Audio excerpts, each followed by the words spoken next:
Hello, everyone. My name is Hady Raphael, and today on the show, CF Montreal B team loses at Subaru Park in Philadelphia. Which players scored some points this week? And of course, the Canadian national team, the women's national team, under 20 qualifier for the under 20 World Cup. That and a lot more on episode 134 of The Ball is Round.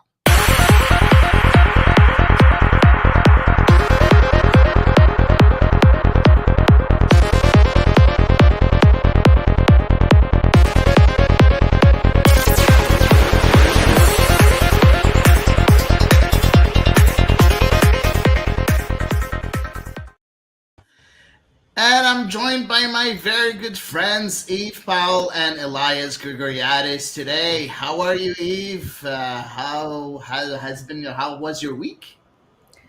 It was an interesting week. An interesting week. An Okay. interesting week. Yep, Are, yep. Of course, are we lots of leaving it soccer. at that, or do you wanna do you wanna No, no, explain why? no. It was. I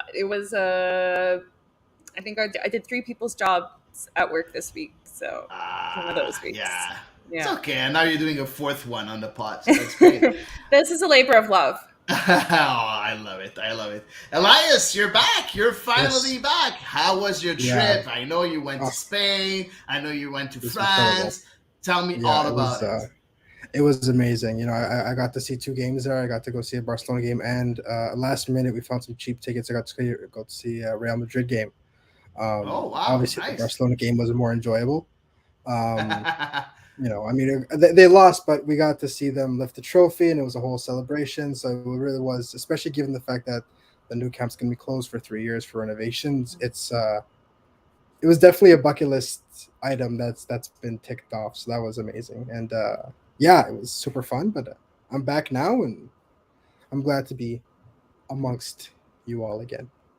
We're very happy to have you back. That's for sure. We're gonna find our groove again. The three of us. I Absolutely. think we've had all three of us a bit of holidays, so it's time.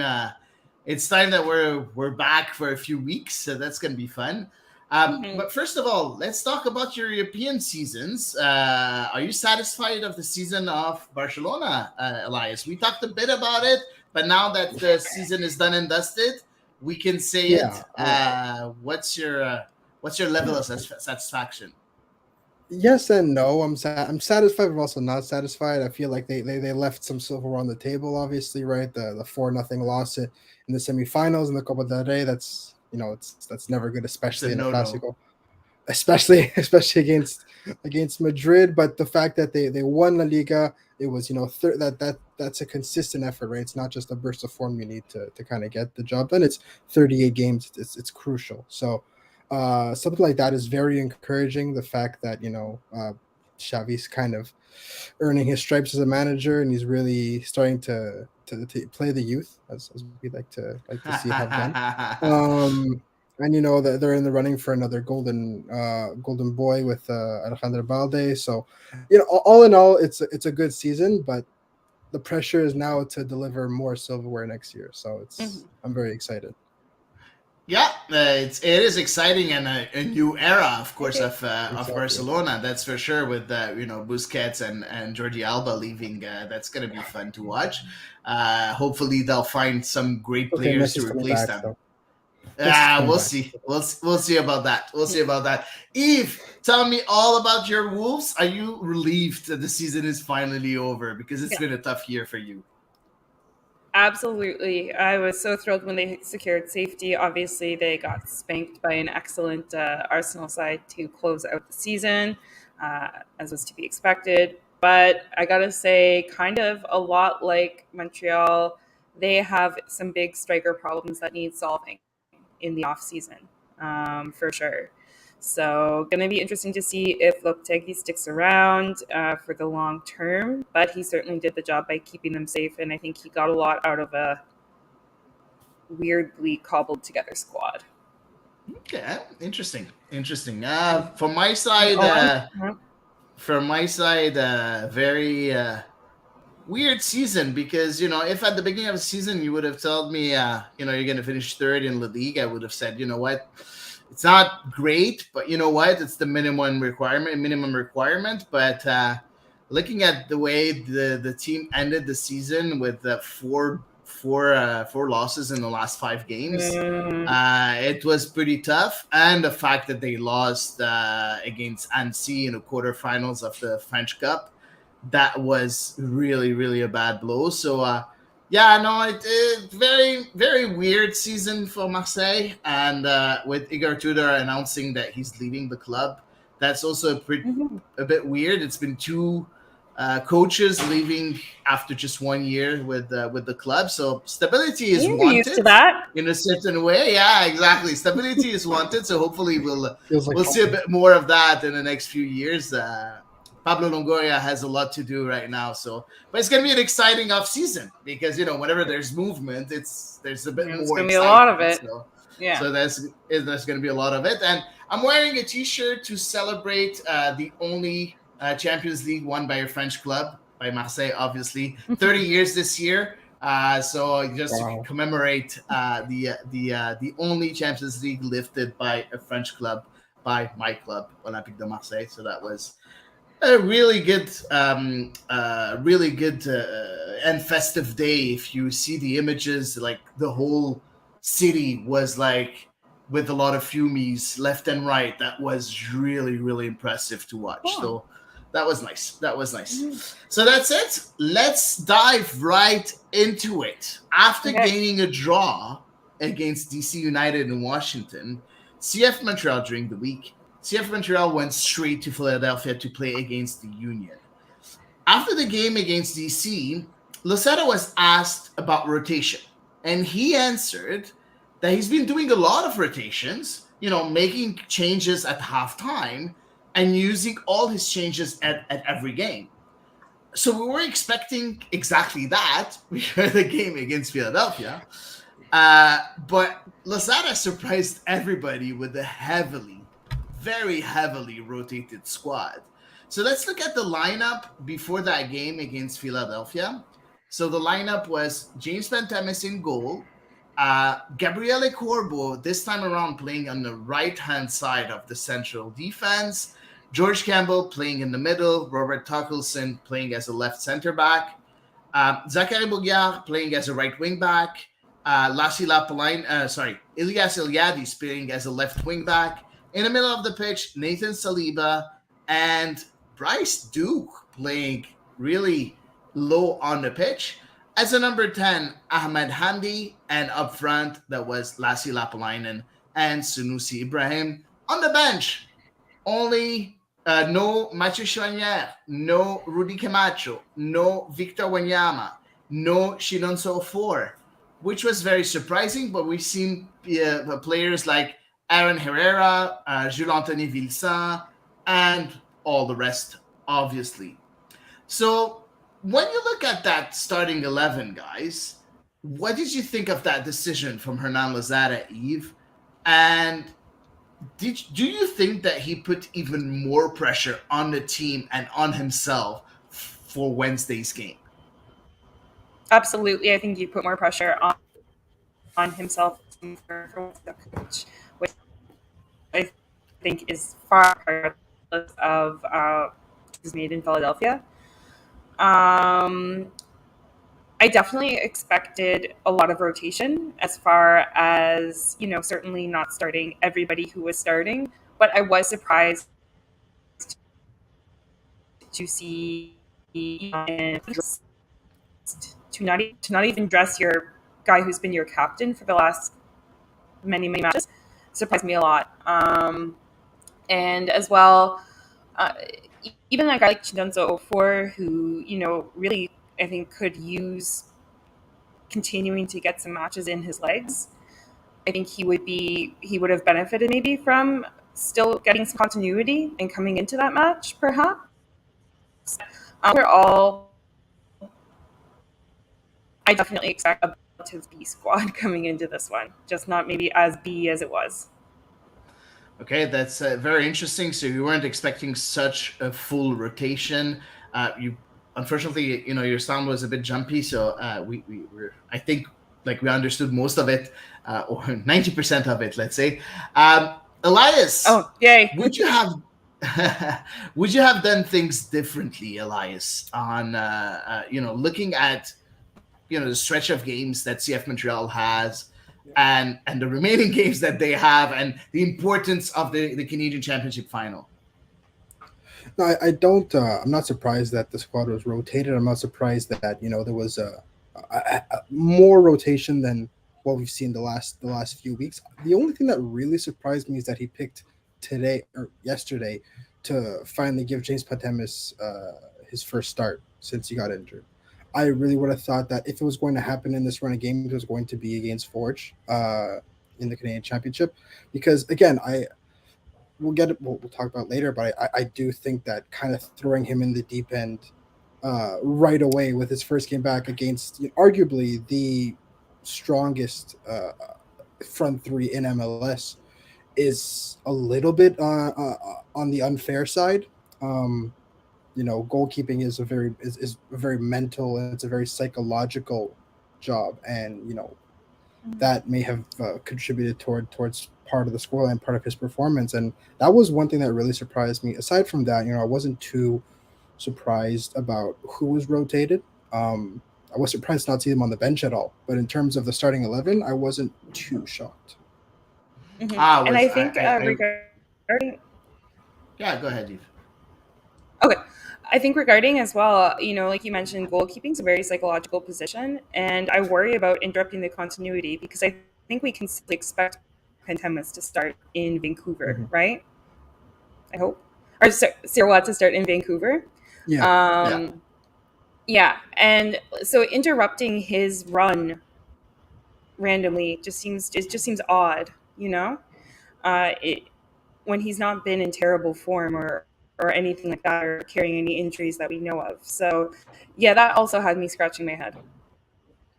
Honestly, no, it didn't for me. I think that was the right decision. Rotated squad, not even having the players that were really used and sometimes even exhausted players on the bench. I think was the good move for CF Montreal and for Losada. For me, that's exactly what Salam said, sacrificing a game for a cup game. Hernan Losada said that the Canadian Championship is an objective for the club, and he's showing it by acting on it. And that's what I really love about it. I feel that he should have done that also on the Cincinnati game, and we talked about it with Eric Chenois a couple of weeks ago. For me, that was important. You need to sacrifice the games right now in order to get results against the teams that you're fighting against. You're not fighting with Philadelphia. You're not fighting with Cincinnati. You're fighting with the Red Bulls. You're fighting with the TDC Uniteds. You're fighting for the Canadian Championship. You're not fighting for the top dogs. So you know what? Either way, sacrifice that game and just make sure you have healthy players for the important games that CF Montreal need right now and need to win. So I think that was the perfect decision. The only thing that I have to say on the lineup, I'm not really sure about the link up between Sunusi and Lassie when I saw the starting 11. I wasn't really sure if it was going to work. For me, I like the fact to have a target man, someone that can play with his back to the goal around with a more mobile player around him. So I like Ofor and Sunusi. I wasn't sure that Lassie and Sunusi were gonna work together, but that was the only concern that I had. The rest for me was kind of logical. Bryce Duke a bit behind. I was a bit skeptical, but I wasn't really shocked seeing him there. But I think that was gutsy from Hernan Losada. Very, very gutsy. Now, Philadelphia hit the ground running, putting a lot of pressure on Montreal defense, trying to create as many turnovers as possible. Do you think... first of all, do you think that was exactly what was expected by Losada's team at the beginning of the season, right, Elias? So that's exactly what we thought was the instructions that Losada was going to give to his team. but that's not exactly what we're seeing right now. But it's funny that you see that the opponent is doing exactly what you think that your team was going to do. No? Yeah, it was. I mean, on the road, you always have to, concede a certain amount of ground. You have to change the way you play, even ever so slightly. Even the best teams on the road have to at some point adjust. Especially if you're playing a team that's in better form than you. If you're playing a team, that's arguably the best, most informed in MLS, you have to make certain concessions. So I wasn't surprised to see that, Philadelphia was going to press that advantage. Montreal did win the ball pretty high up the pitch on a number of occasions, which I was Yeah. surprised by. But again, when it comes to the overall press and the overall, just the line of the sand when it comes to deciding when to press for Philadelphia was so high up, I wasn't that surprised. But it is kind of compared when you compare it to the way Losada likes to press. It was pretty. There's a stark comparison. Yeah, yeah, it was very, very similar. Eve, do you think we have the personnel to withstand that kind of pressure at the back? Not in this particular match because these players didn't know each other as well. They didn't have the familiarity and the chemistry playing next to each other. So for me, I think this was well executed completely by Jim Curtin in Philadelphia because it was going to be a whole bunch of guys, like literally, basically 11 guys out there who were going to be struggling. Either they hadn't started in a while or what, but they were going to be, I think, finding their footing for sure early in that match. So overall, do we have the personnel? I think we may. However, not last night because of the rotation. Yeah. So, what would you think which defense would you think would be the right defense, the right central defense to withstand this kind of pressure? Like, do you think that a Corbo, Camacho, Waterman is the right kind of defense to be able to play the ball from the back and not being worried about that pressure? Elias, do you agree with what Yves said? And are those three men the men that you would line in such situations? Um, yes and no. I mean, right. Whenever you set up a defensive line, you have to compromise. You have to find the balance between technical quality and defensive cohesion, right? So the Camacho, Waterman, and Corbo have been the go-to back three for Losada this season, right? Just barring some changes to rotation here and there. So in terms of when you go into an away team, when you're on the road to a team that's very good at home, you want to maximize, how well this team will defend as a unit. But when it comes to purely evading the press or playing through lines, I would love to see Corbo in there, and I would love to see Campbell, because with the ball in terms of breaking lines, he's right up there with Rudy Camacho in terms of be it either carrying the ball or playing it. When it comes to breaking lines and breaking through a press, I think he's Montreal's best, if not second best, center back in that respect. Oh wow! I Okay. wasn't thrilled with him as that libero in the middle. Yeah, I do think that he appreciates, or he thrives more with a bit more open space. But again, playing as that's a why as a you have right to center back, playing right as a or right left. center back is better for him. Yeah, Yeah, you're because right. even on the left side, he did end up, Yeah, finding a channel, and if they were to challenge him to carry the ball, he's done that a number of occasions where he just takes the ball yeah. and runs with it. No, that I agree. And That I agree. It's just playing the ball from the back that I don't think that he's very good at, myself personally. But carrying the ball, I completely agree with you. He's really, really good. But it's just also playing to the the ball fact that from the back, he's kind right-footed of center back on the left, they're always going to be a little yeah, bit uneasy, right? So yeah, you're putting them into a box where the easiest pass for them is the pass to your left wing back. yeah, for So sure. it kind of does narrow the field, which is why I thought that Torkelson with the ball had a very good game, and we're gonna talk about that after. But Yeah, like we'll talk about Torkelson that later. after. But I think that when you compromise everything, when you take everything into account, I think that I would have liked to see, again, if this is a full, like, you're not resting anybody, I would like to see Corbo on the right, Camacho in the middle, and then Campbell on the left, because I think that would have been the Oh best wow. balance for everything. Okay, I'm really surprised. Eve, do you agree? Do you have anything to add? I'll give my three afterwards. Uh, No, I think that trio could be really, really interesting. I think they do have definitely some variety in their profiles, which could make it very fascinating. Although I do agree that Campbell would be better, I think, carrying the ball forward rather than playing the ball forward. Other than that, though, not a whole ton to add. Okay, perfect. For me, the best trio is still Waterman at a right center back, Camacho in the middle, and Cobra on the left. I really like Cobra on the left. I think he's been amazing as a left center back, and I really like him there. That's for me the best three at the back for CF Montreal this year, or as of right now, because Campbell can evolve, can progress, can be a bit better. So he needs to get minutes. But on like Wednesday, the three that I want to see at the back are exactly Waterman, Camacho, and Corbo. Moving on, at the 12th minute, that's when Montreal conceded first. After a cross from Hariel from the right that was overhit, it went straight to Real's feet, who gave it to Carranza at the top of the box.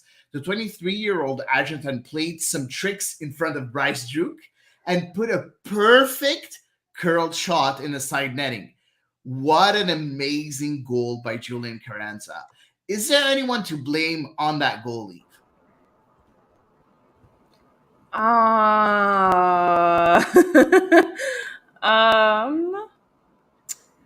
Maybe putting more pressure on him and rushing him into a decision, perhaps, because his fancy footwork definitely caught Bryce Duke off guard for sure.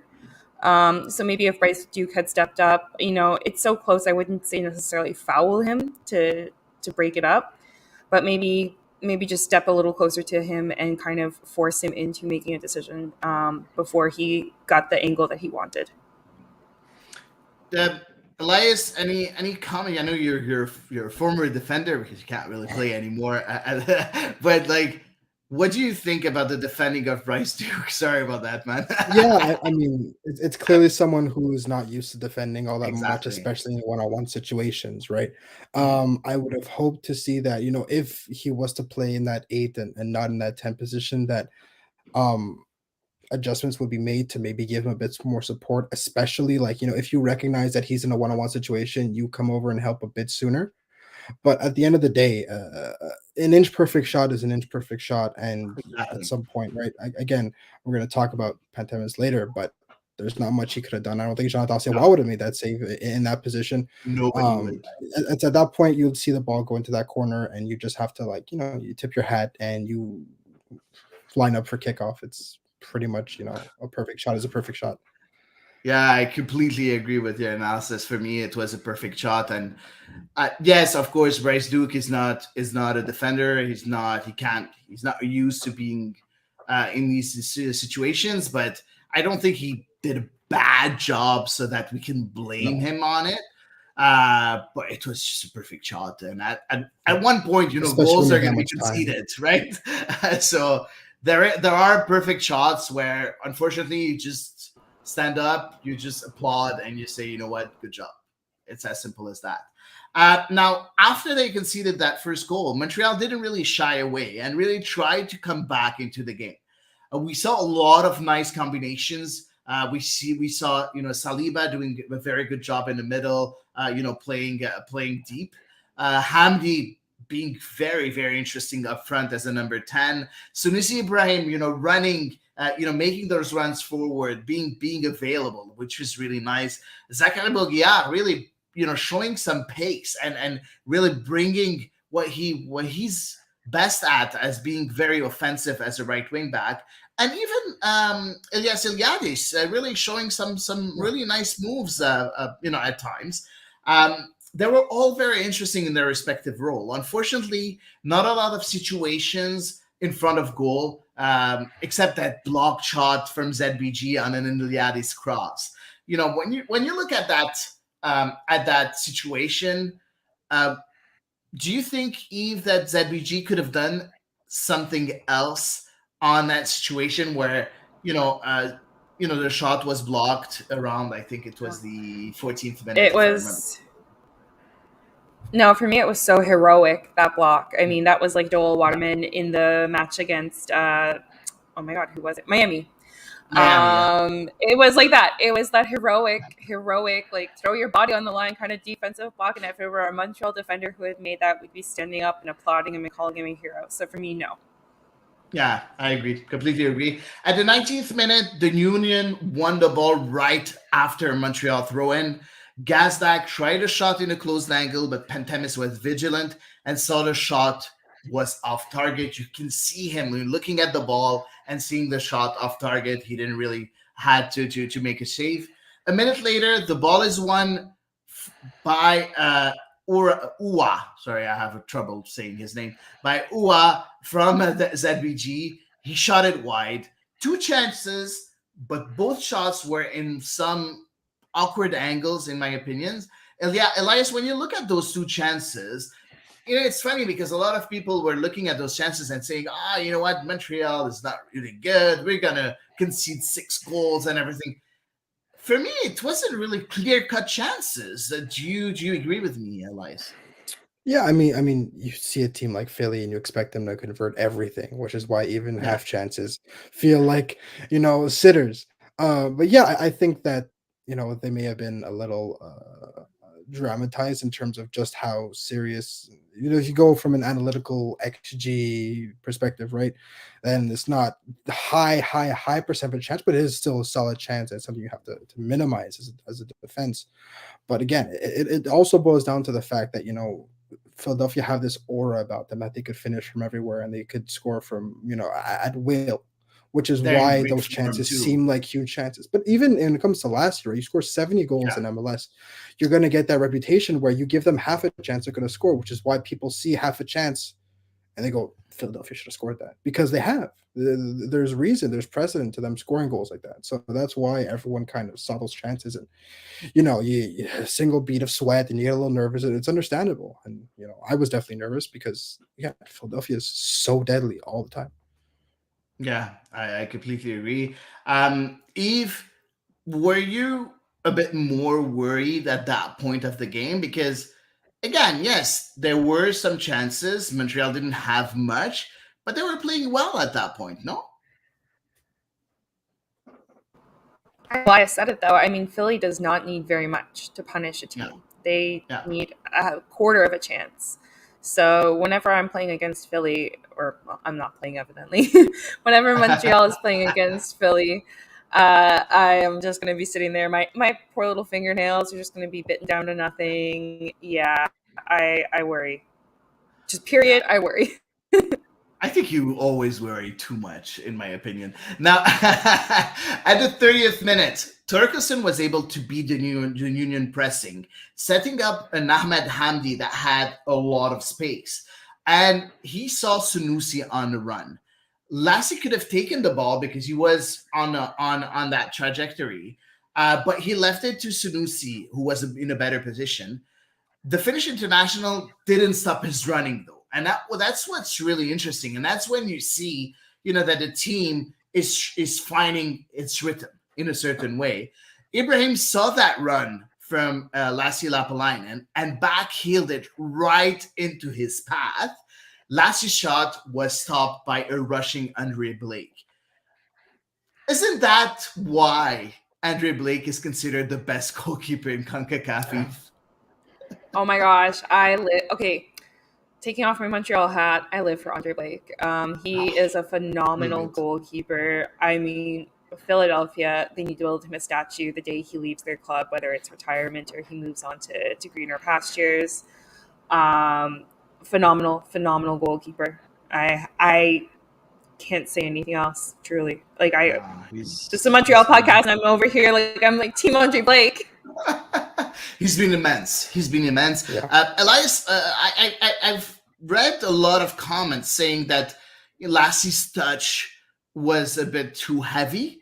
Do you agree with that? I think it was it was a bit heavy, but nothing to scream about, nothing to really blame him about, in my opinion. No, I don't fault him for a touch that's a little heavy, especially a first touch like that at full speed. But That's all. That's all Andre Blake needed, right? Because that little extra half a second let him get that much further out. And if he's that far, if he's not as far out, it's does Lassie, maybe find the gap. You never know, right? So it really is those kinds of margins that need to be perfect if you want to beat Philadelphia, and it's stuff like that where yeah, they're able to create the chance, but can you make Philadelphia pay? Because again, the chances were there in the first half, even before these big chances, right? There was the shot that was blocked. Montreal found themselves in dangerous positions, but you have to be decisive in something like this. And I promise you, uh, a team that takes their chances like this are teams that do the best on the road, and that's what we saw from Montreal last year, right? You gave them 1 or 2 chances, and they finished it, and then they just saw the game out. So Montreal, it's good that they found that kind of progress and they found that kind of space. So like in such a dangerous position, but now comes the actual delivering, because if you don't make them pay for it, then it's for nothing.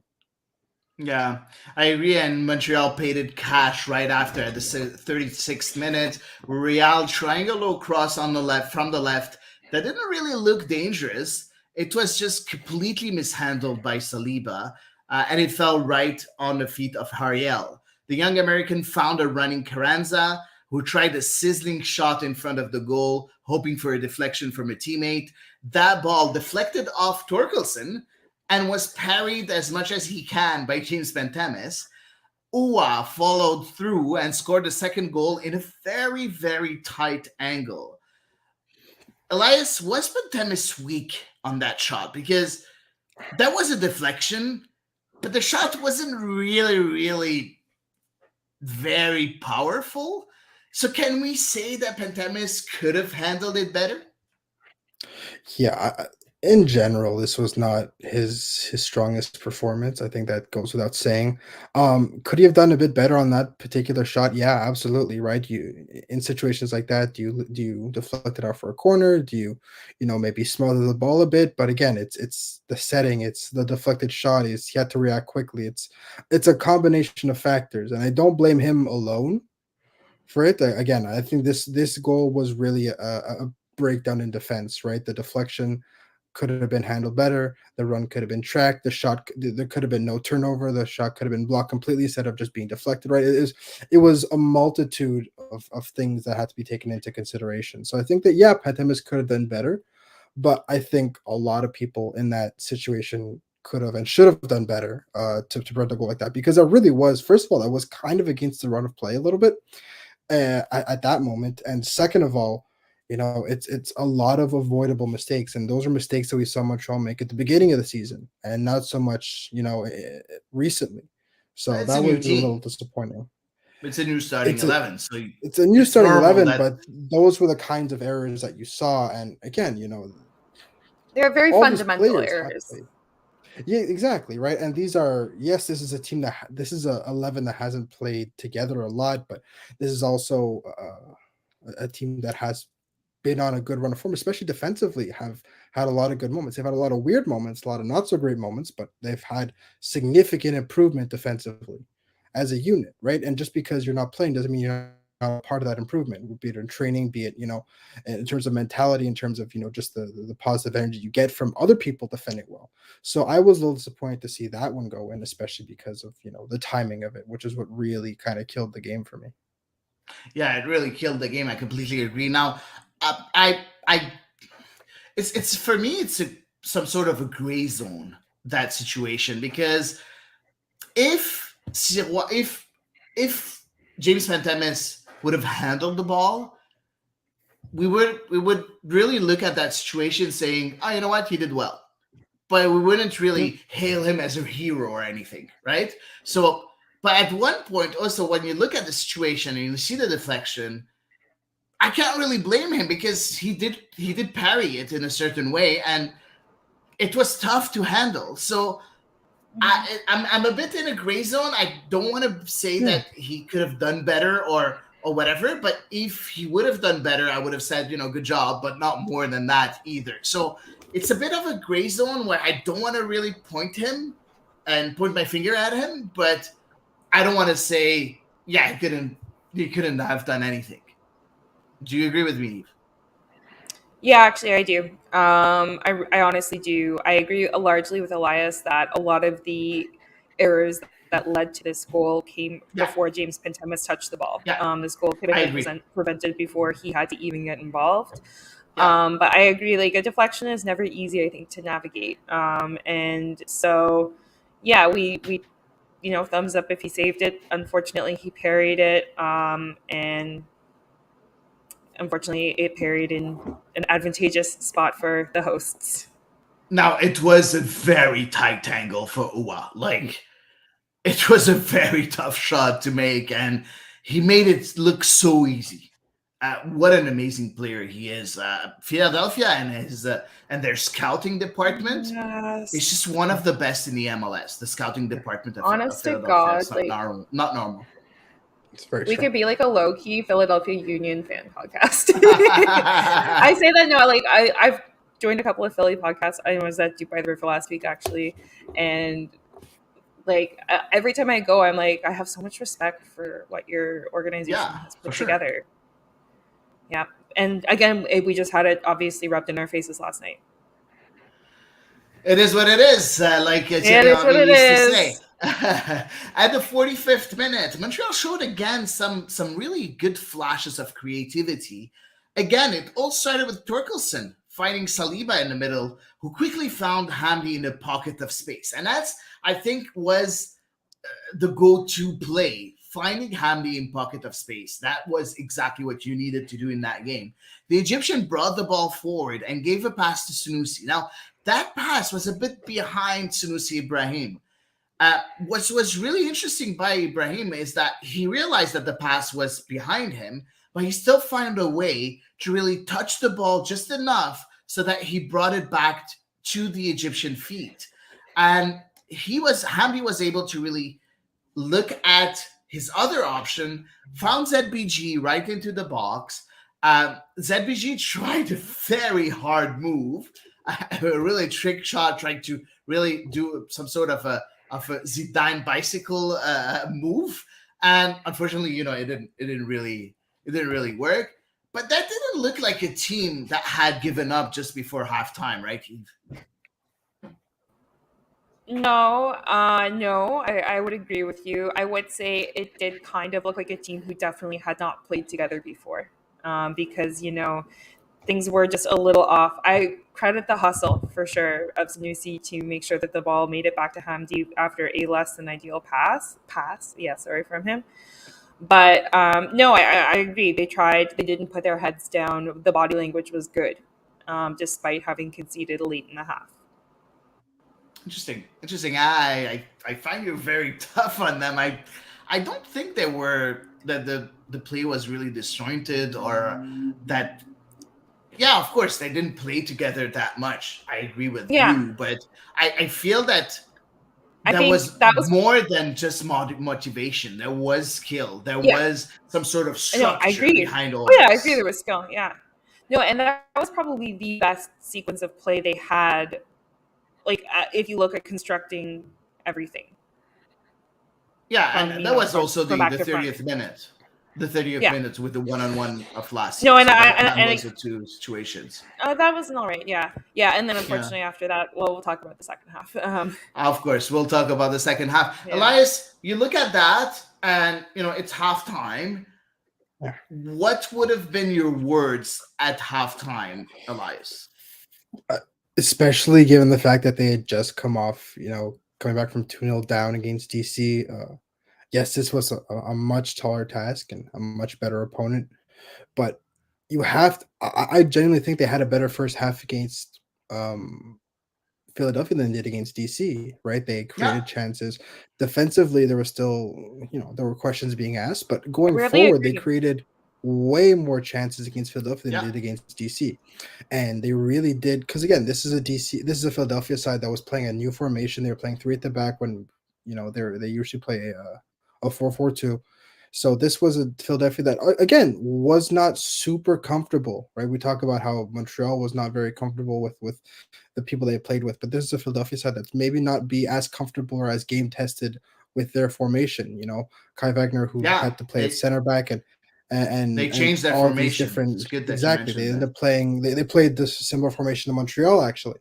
Um, so I do think that going into halftime, you have to be positive and you have to kind of ride this wave of momentum because again, conceding a goal 9 minutes before halftime does kind of take the wind out of your sails. But when you end on a good run of play, right? They did end the half on a good note, on the front foot and creating offense.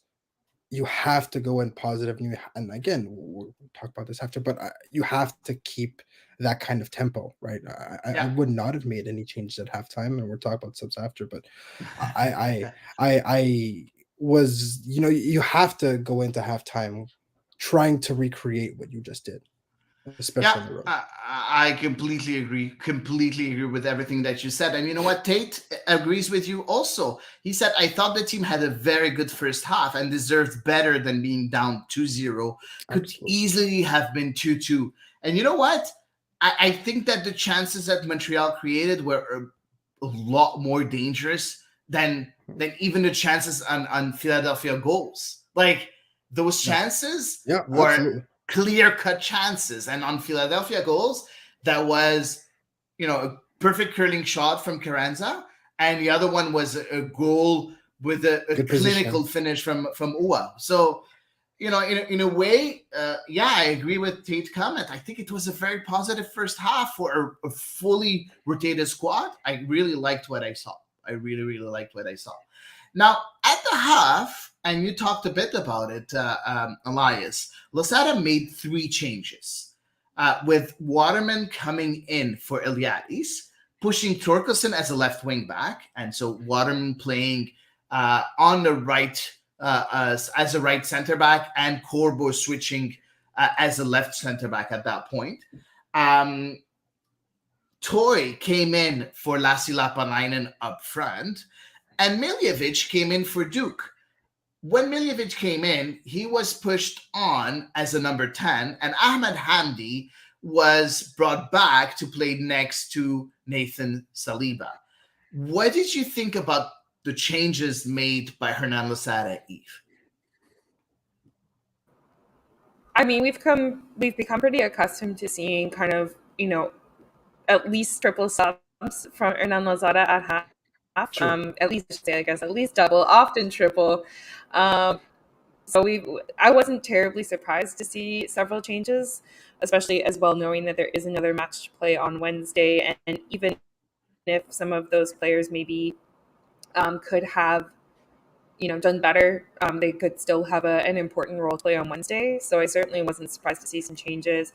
I think for Duke, it simply was not coming off once again, sadly. So he was kind of going to be like the first name on my list to come out if anybody was going to be departing. And sure enough, lo and behold, he came in. Seeing Mason Toy come back, though, I think from injury was really, really interesting. Obviously, it's excellent to have another player coming back, and of course, there's going to be a lot of question marks around what kind of form he's able to get himself into. So honestly, I was knowing that Montreal needed a goal. I wasn't surprised to see Toy come in, but at the same time, I think I was just surprised to see him back overall. If that makes sense. Yeah, we weren't expecting him to be back Yeah. that early, or even at all during this weekend. But you know what?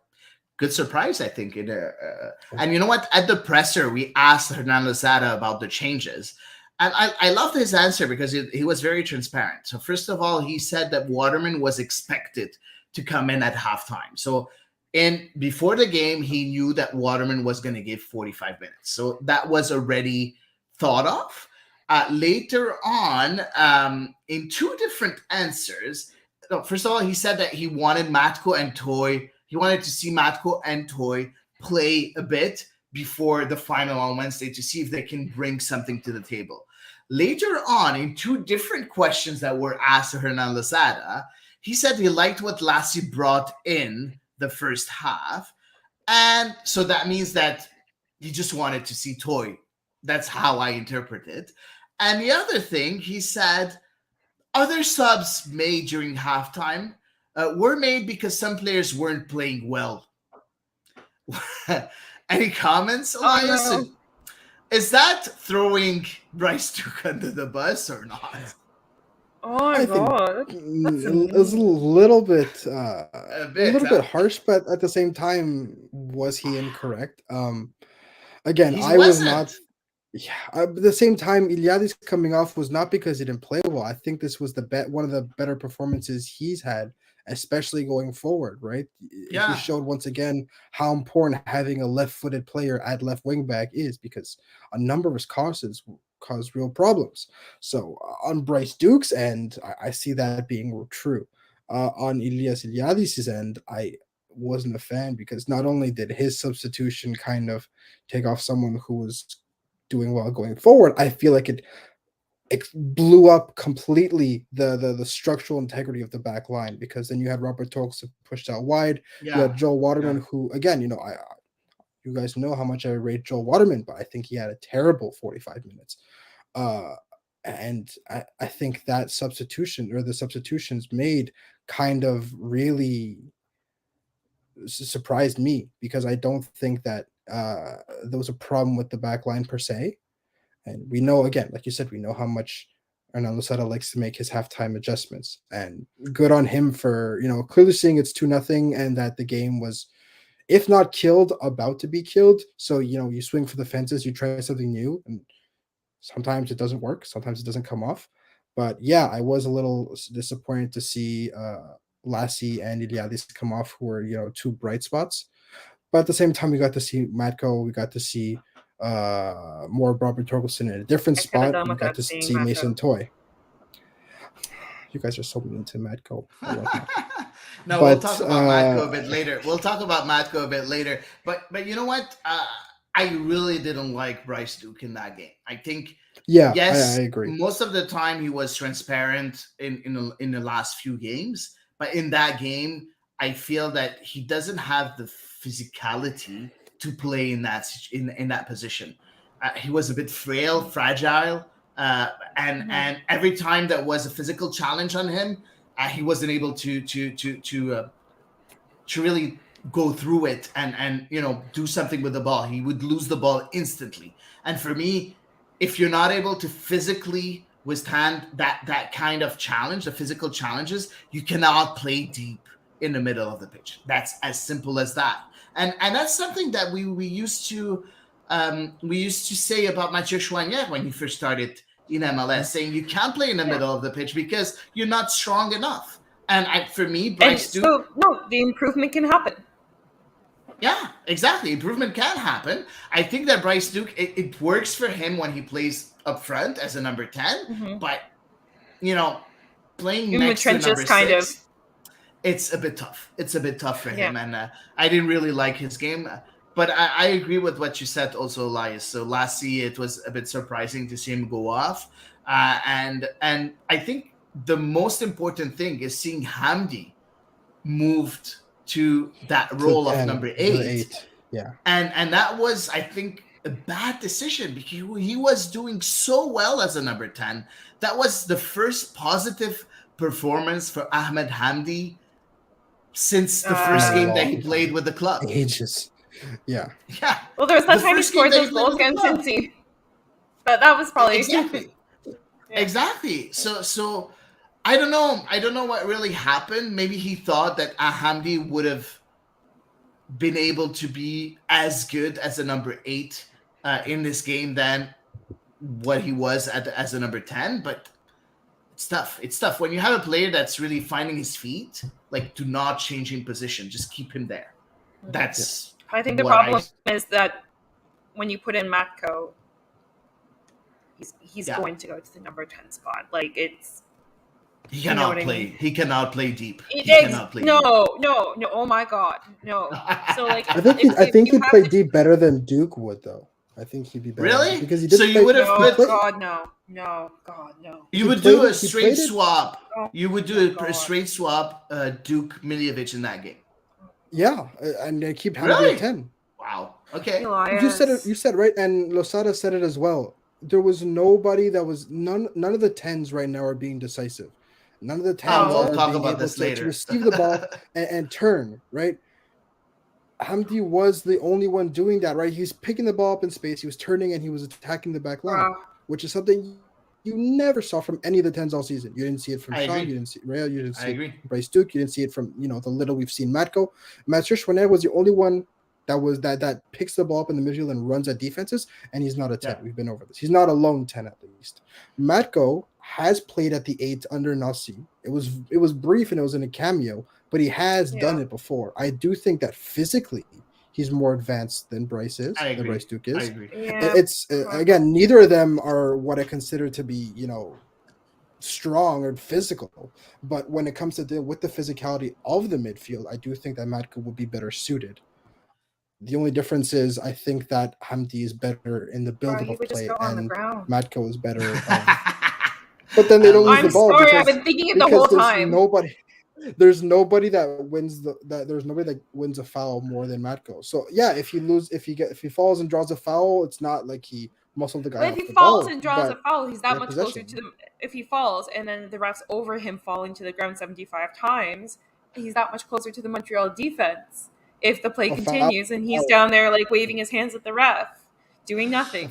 So I would literally, honestly, I would turn off my TV, or I would go down to the stadium and get a beer down underneath if I saw him coming at the number 8.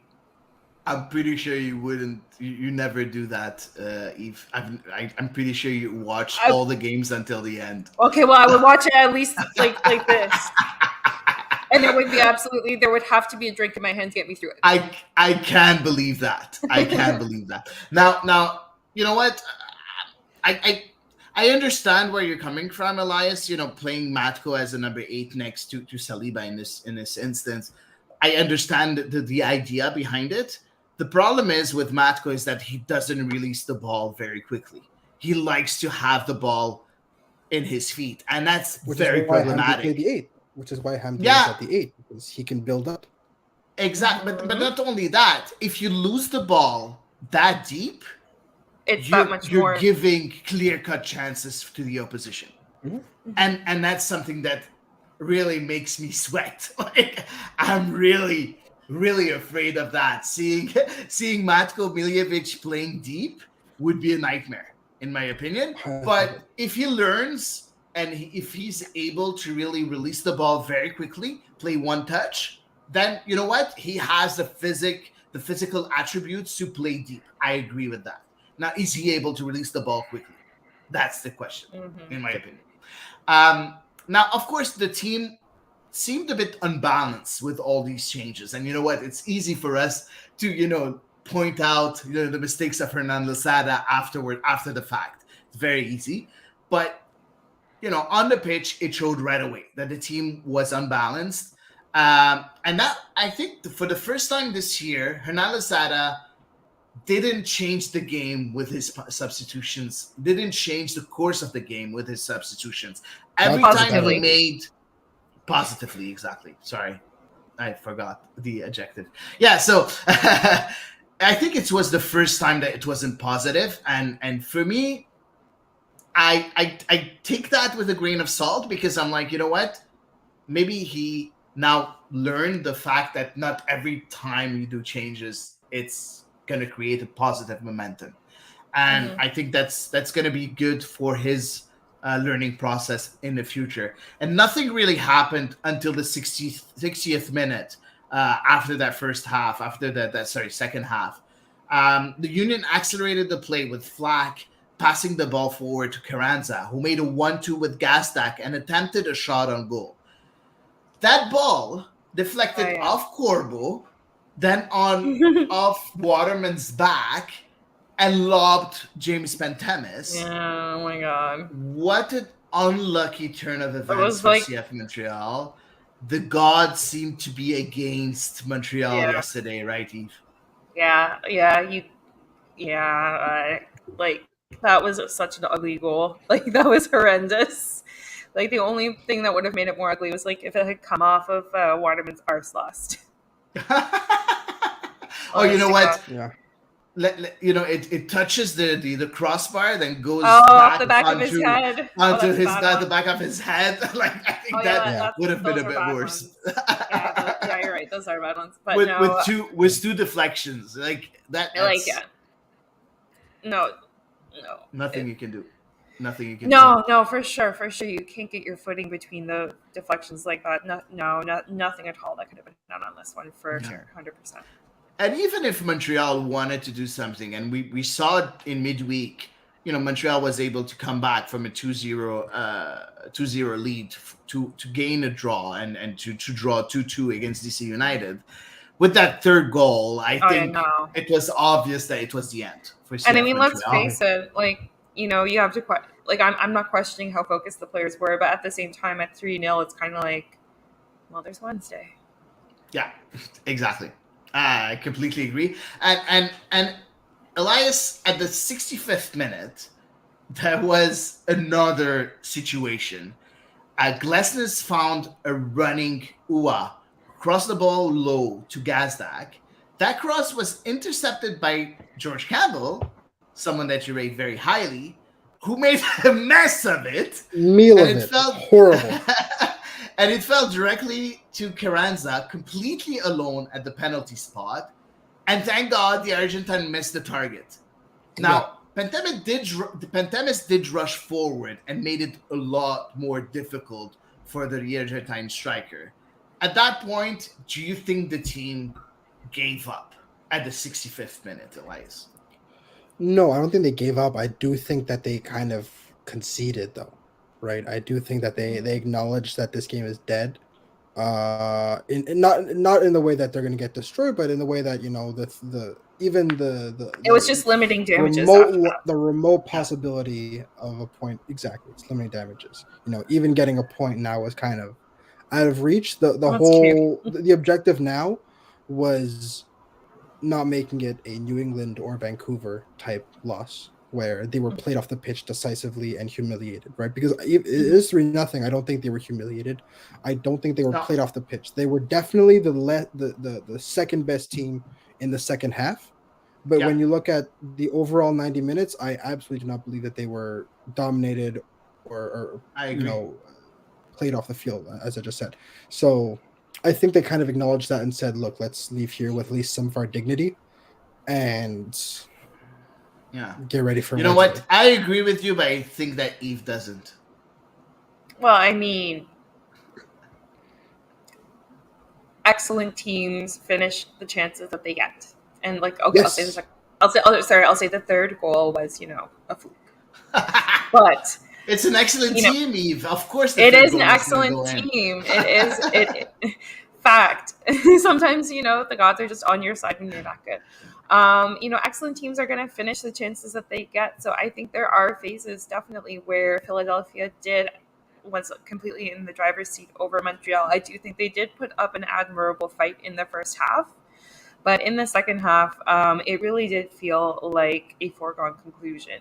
And I didn't see Montreal offering very much at all to, even before the goal, it was very sterile and very dull. And certainly not after the third goal. For me, I think, I agree. They weren't dominated. They weren't walked all over or anything like that. I think at the end of the day, Philly absolutely was the better team on the pitch. I think a 2-0 scoreline would have been fair. Yeah, I agree. But you know what? At the 68th minute, Hady found Miljevic in the box. Miljevic was able to find a bit of space and was able to take a shot that was on goal in a difficult angle, but the shot went a bit wide of the pitch, a bit wide of the goal. It was a bit the same kind of chance that Ua got in the first half, where it was difficult angle, shoot it wide. But it was interesting for Matko to really find a way to create something out of the thin air in a certain way. And I just want to ask you a question that one of our listeners asked us, and that was, Andy, Andy Coronado. You and I both clicked on it at the same time. Yeah, I think so. Are we ready to give up on Matko or not yet? Based on my observations and what a hothead everyone seems to be saying he is this the end of the road for him? I can see that he can be very good, but at the same time, he seems to lose himself in the game. Elias, I'll let you answer first.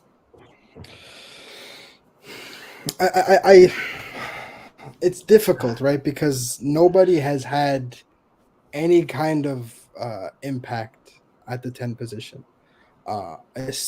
When you are trying to fill in for Georgi Mihailovic, the expectations were already going to be astronomical, borderline unfair. And I think that Matko was kind of thrust into that position in the preseason, and then obviously the injury, and he's only been back for what now, 2-3 weeks. So, what did you say? Right, give him 10 games. So we'll see. We'll see what we feel about the Madcore project after 10 games. Because again, he's had one start so far. He's had 2 substitute appearances. I think it's a little premature to give up on the Madcore project. I do think that there is a lot of talent there. I don't think he'll end up becoming Georgi Mihailovic. I think that's he's a different kind of player. First of all, a different kind of player, but in terms of I think the amount of impact and production. Yeah, that's the absolute ceiling is, Georgi Mihailovic. I don't think he's going to. I don't think there's any kind of crazy expectations on Matko. I just think that his ceiling right now is someone that can consistently deliver, and I think that we've seen flashes of that. Last season we saw a flash of that. This year we've seen they were far more scarce, but again, give him 10 games, give him some time, give him a couple consecutive starts, and we will see what his kind of output is at that point, and then you can make a definitive statement. Because a couple cameos and 45 minutes after a 3-month injury, right? And Anosada said it during the presser, right? He just came back from surgery where he wasn't even in the country. He's in Argentina. So you have to come back. You have to catch up on everything you missed, reintegrated yourself into a team with a new idea and a new squad and, a new midfield too. And you have Lassiter and Duke that are both part of the midfield going forward. And then also be expected to produce like you hadn't just gone through knee surgery. So I do say give him some time, and we'll see. But as far as giving up on the Micro project, that seems a little dramatic. I think it's more now just utilizing him in the right way until he gets back to fighting weight. Yeah, I agree with you. I think we have to give him a bit more time. I still think that playing 2 10s with Matko and Bryce Duke when Matko is fully fit and with Bryce Duke, I think would be a very good thing to try out at one point with one striker. I would love to see that at one point, even if right now with the not 04. Why not? Well, who else are you going to play? We've been over this. I don't want to see 04 as a lone striker. We've been over this. I think it could be nice. What do you got to work with? If he plays with his back on the goal. No. If he plays with his back on the goal, he's able to give the ball back to a running Miljevic or a running Bryce Duke, who could, create something by sending it out wide to wing backs or shoot the ball and score some goals. So I think he could be interesting if he has those 2 creative midfielders behind him that are different in their way of playing. I think that's where I want to see those 2 players specifically, but we've seen time and time again that 04 alone is not nearly as effective as 04 with a striker to play off of because of how much space he occupies. But there's literally the no 10s on the team are not quick, right? If you have someone like Lassie won't play 10. Lassie will play striker, even if he lines up as a 10. Right? He's going to play further forward. Someone like that to utilize the space that 04 creates would be great. But Matko, Bryce Duke, even Bryce Duke was still on goal. He got caught up immediately last game. Right? He got caught up in like 3 steps. Right? Yeah. They're small, they're quick, but they're not sprinters. They're not over long distances. I agree. I'm willing to give for the benefit of the doubt with those 2 10s. I'd like to see that. Just because I'm curious to see how he can do with those two I players. think so with too. him I behind him. want to. I But want to. I want to as try it once at least. the 04 project of the 04 alone, I don't think is viable. I think his talents are far better suited to a tandem than by himself. I think someone like Sunusi and even someone like Toy, who does have the technical ability to pick the ball up and run with it, could be much better as a lone striker. If Interesting. we're not counting Kyoto in this equation right now. No. But I think those two would be much better suited as lone strikers than 04, who would do much better with a Lassiter, Sunusi, or a Lassie next to him. Let's wait and see what's going to happen. But I think we all agree that we're not ready to give up on Matko. If you didn't answer the question, though, so I'll give you a bit of room. There are some aspects of his game that I find incredibly frustrating to watch. Same. Like, Same. I'm just like, my God. He's not suited. He's not suited to the Losada style. No, he's not. I don't think so. I think he's more suited to Nelson. Yeah. I also don't think he's suited to the physicality of MLS. Oh, that's interesting. I'm not really sure. I think he's been very good physically, in my opinion. Into a challenge. He doesn't lose the ball because of his physicality. He just that's more the dribbling. He just dives a bit. He dives a lot. Yeah. See, he's diving, and I hate that so much. I agree, but he's not fragile like Bryce Duke. No, right? He's at least even better. He's deliberate. I love it so much. I'm sorry. It infuriates me. I understand it's a tactic. Blah blah blah blah blah. I understand the rationale, and yes, he did once win a penalty by diving, which was shocking. But that being said, I do think there is a lot of talent, and so despite the shortcomings that are flagrant,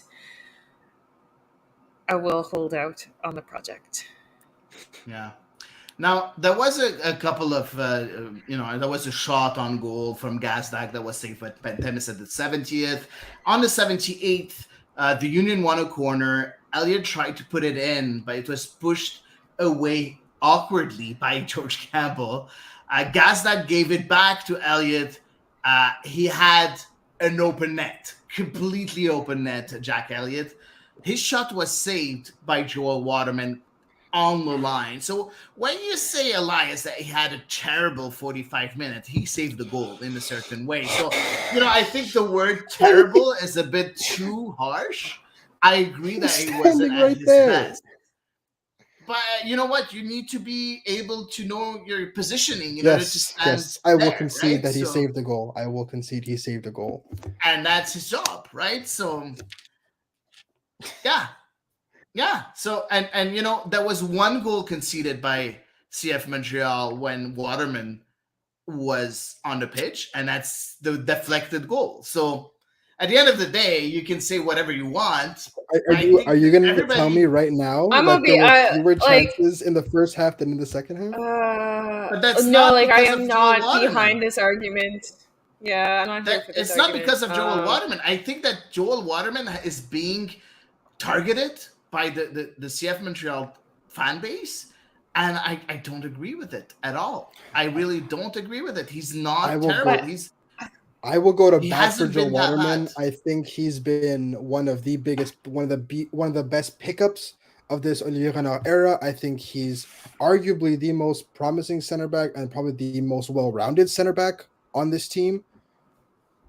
I think he had a terrible game. And yes, he did save the goal off the line, right? But he got turned inside out a couple times. He gave the ball up a lot. I just think that he was not himself. Yeah. And I think that everybody is best off if this 45 minutes from Joel Waterman never happened. He was, defensively, the problem wasn't Joel Waterman. It's the amount of time that he found himself one-on-one against attacking players. And for me, the problem is the midfield. It wasn't Joel Waterman. At one point, you're one-on-one against your very good attacking players that are very confident because they all scored goals. So, when they try something, everything's going to work for them because they're very confident and they're going to try and try and try and try. They're going to read the ball, read the play so well. So I think that we're being a bit too harsh on Joel Waterman. That's my opinion. Now, at the 81st minute, Jabang played his first minutes with the club. A very small sample size. We all agree on that. It was 10 minutes on the pitch. Yeah. But what did you think about this for his performance for 10 minutes, Eve? I mean, I feel like he came in kind of unfair circumstances because, I mean, I think obviously a lot of the fire, practically all of the fire, had gone out of the match at that point. So there really wasn't a whole heck of a lot for him to necessarily put his stamp on, right? But that being said, he didn't commit any, ridiculous mistakes. I wouldn't say he looked out of his depth out there. He didn't look like somebody who was making his professional debut. And struggling deeply in that regard. So, on a night when there is a finite amount of positive to take away from it, given Montreal left Philly with 0 points, I think Ousmane Jabang's debut is something that we can mark in the positive column. Yeah, I agree. He wasn't amazing. Like he lost a few balls, and it's still his first professional minutes, but he's interesting. I feel that he can help the club going forward. So hopefully we'll see a bit more of him in the next few games. Elias, anything to add? No, I mean pretty much everything was said, right? He didn't look out of place is the headline for Jabang, which is all you can hope for your debut, And nothing else really happened in that game. So end of the game, Montreal loses as expected at Philadelphia. No surprises there. We all said that it was kind of a heavy score, the 3-0 score line. Eve said 2-0 would have been maybe the right score on this game. So we all agree on that. I don't think it was a bad showing from CF Montreal in all. Yeah, of course, the second half was a bit timid, but if you look at the game, I don't think we were dominated, and we talked about it during the whole pod. So now let's look at our listeners' questions. So first of all, we have our dear friend Samuel Savi asking a question for the ball is round. We miss you so much, my man. We miss you so much. Full circle. So he says, "Hi guys, missing y'all. My question is a hypothesis. In order to get Duke going again, should Lozada go back to midfield triangle with 10 on top and 29, so 10 being Bryce Duke on top, with Choinière and Wanyama below, with Lassi Lapalainen being Lassiter being the left wing back, and Aaron Herrera being the right wing back on the wings. I think we are solid enough to not involve midfielders too heavily in these positions." Thoughts, Elias? I'll let you start. Yeah, I mean, this is, in all likelihood, this will be the lineup that faces Vancouver. Yeah. That will be the midfield that faces Vancouver. I hope so. Yeah. Because I don't think it better be. I don't think anyone else has done enough to earn a spot in that midfield. And remember up front that with the Ofor Sunusi up front. Exactly, right? So if we were giving a little preview of what we think the 11 is going to be like, I think almost everyone in Montreal is in agreement with what the 11 is going to look like, grosso modo.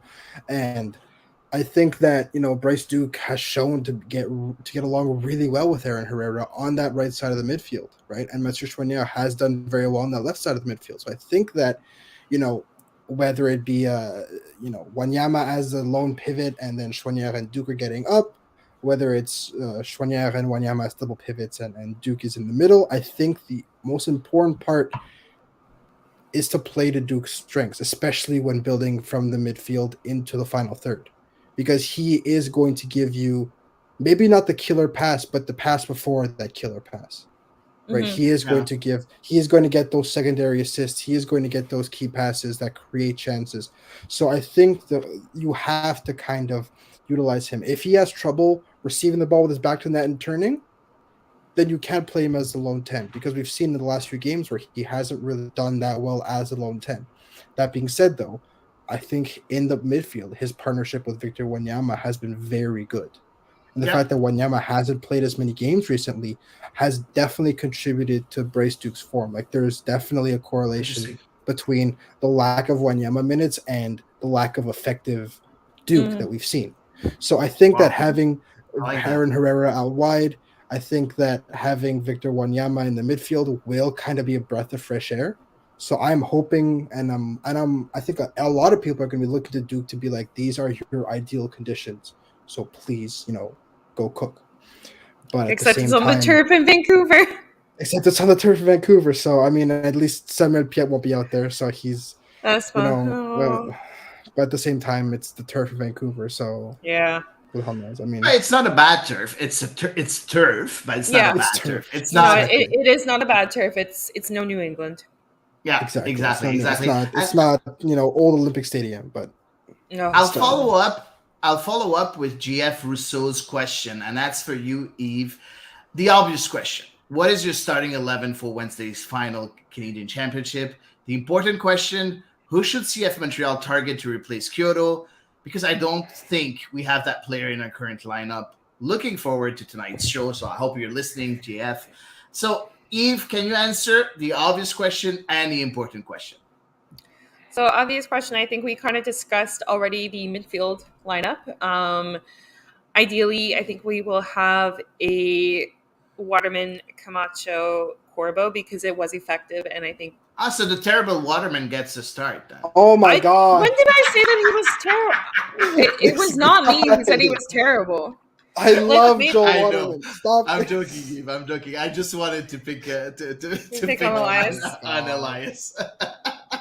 Lots of question change of pace from me. So I think Jose Roy absolutely deserves to start for this match. And then I gave the three sets of defenders. We discussed the midfield already, but just to reiterate, Lassiter, Choinière, Wanyama, Herrera with Bryce Duke as the 10. And then up top, I really wish we had a striker who we could potently rely on and say, oh my gosh, like this guy, we know he's going to put it in the back of the net. Unfortunately, that is not the Montreal way this season. Therefore, we will have, I hope, a tandem of Sunusi and 04. Interesting. That is my answer to the obvious question. Yeah, I'll wait for your answer for the important question, but I just add one thing. I'm interested to see 04 Toy up front. Mm-hmm. I'm really interested in seeing that tandem. Yeah. But I don't think that Toy has enough. He's not ready to start. Match fitness. No. Yeah. Enough match fitness to start. So maybe especially on turf after coming back from surgery. Yeah, exactly. Maybe 60 minutes. Knee surgery. Yeah, maybe 60 minutes for Sunusi, then the last 30 minutes for Mason Toy.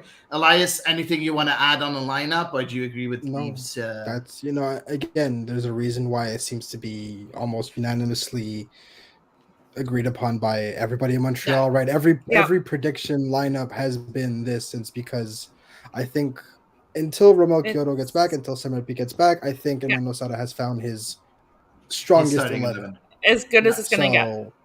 Exactly. So I think that's the starting 11. I think you can't really argue too many. We nailed it. We're so good at this. Yves, the important question. The important question is, who should CF target to replace Kyoto? Oh my God, I'm not even going to get out of my mouth with a straight face. So I know everybody was talking about CF Montreal making overtures to Eden Hazard. But did you happen to see who else is going to be terminating his contract with Real Madrid? Absolutely not. Karim Benzema. I'm sorry, I couldn't even say it. It's official, by the way. He did terminate his contract with Real Madrid. Yeah. It has been made official today. Yeah, it was confirmed today. But he's he's rumored to already have signed with Saudi Arabia. So Let's Yes. let's No, not I'm really. so sorry. I'm so sorry. That was not realistic at all. Realistically speaking, golly. Realistically speaking, I'm trying to, because of course, I think in a Montreal context, you always have to think intra MLS, right? If it's going to Yeah. be somebody who's not a project. And I think that is what you're going to have to look for. I can't help but wonder, like, just let me take a look. I wish I knew this was coming my way. I would have researched better. Hold on one sec. If so and so is still playing. Like, I'm thinking maybe somebody who's currently second in the depth chart at a team.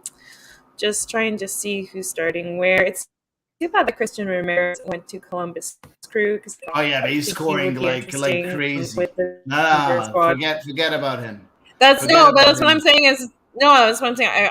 Too bad, but you know, I wonder if a guy like Corey Baird, who's with Houston, he seems Oh, to be that's fit. He's interesting. not scoring a ton of goals, but I think he does have a different profile than the strikers who we have now. Yeah, and I think he I would think fit very he's a little well bit with more. Losada's vision. Very, very well. Yeah, yeah. Okay. So that's kind of the more realistic name that comes to my mind because I don't foresee Olivier Bernard busting out Saudi Arabia money. Interesting. Now, Elias, last question from Fan de Sport. He sent it in French. Est sérieux de croire au hasard? We need can we really think We about can dream. Hazard being Eden Hazard and not Hazard, the noun? We can Elias, dream. you said it at one point during the pod that Hernan Losada at the presser said we're looking for number 10. We're still looking for a number 10 within the team that can score goals and give assists. Does it make that rumor a bit more plausible? Are you I hope. are you gonna dare to dream? I hope for the love of God, we only have to talk about this once and then never again. I do not want Eden That sounds like Hazard me. in Montreal Oh wow, for why? so many reasons. Like Reason honestly, number it's not been one, exemplary with Real there is Madrid. no way on God's green earth you could afford him and B justify spending that kind of money to bring him in. And I don't think Eden Hazard is motivated to come to MLS. I understand that there is a distinctly Belgian feel surrounding the club right now with the coaching staff and Olivier Renard and everything like that. I don't think that MLS is right for Eden Hazard in terms of a motivation. We've seen how many European superstars have come to MLS and kind of just been there. Again, there are some that have well, gone very well, but people of his caliber, people have come from Europe into MLS and done incredibly well. But superstar, megastars, right? We're talking about this guy was in the World 11 at some point, right?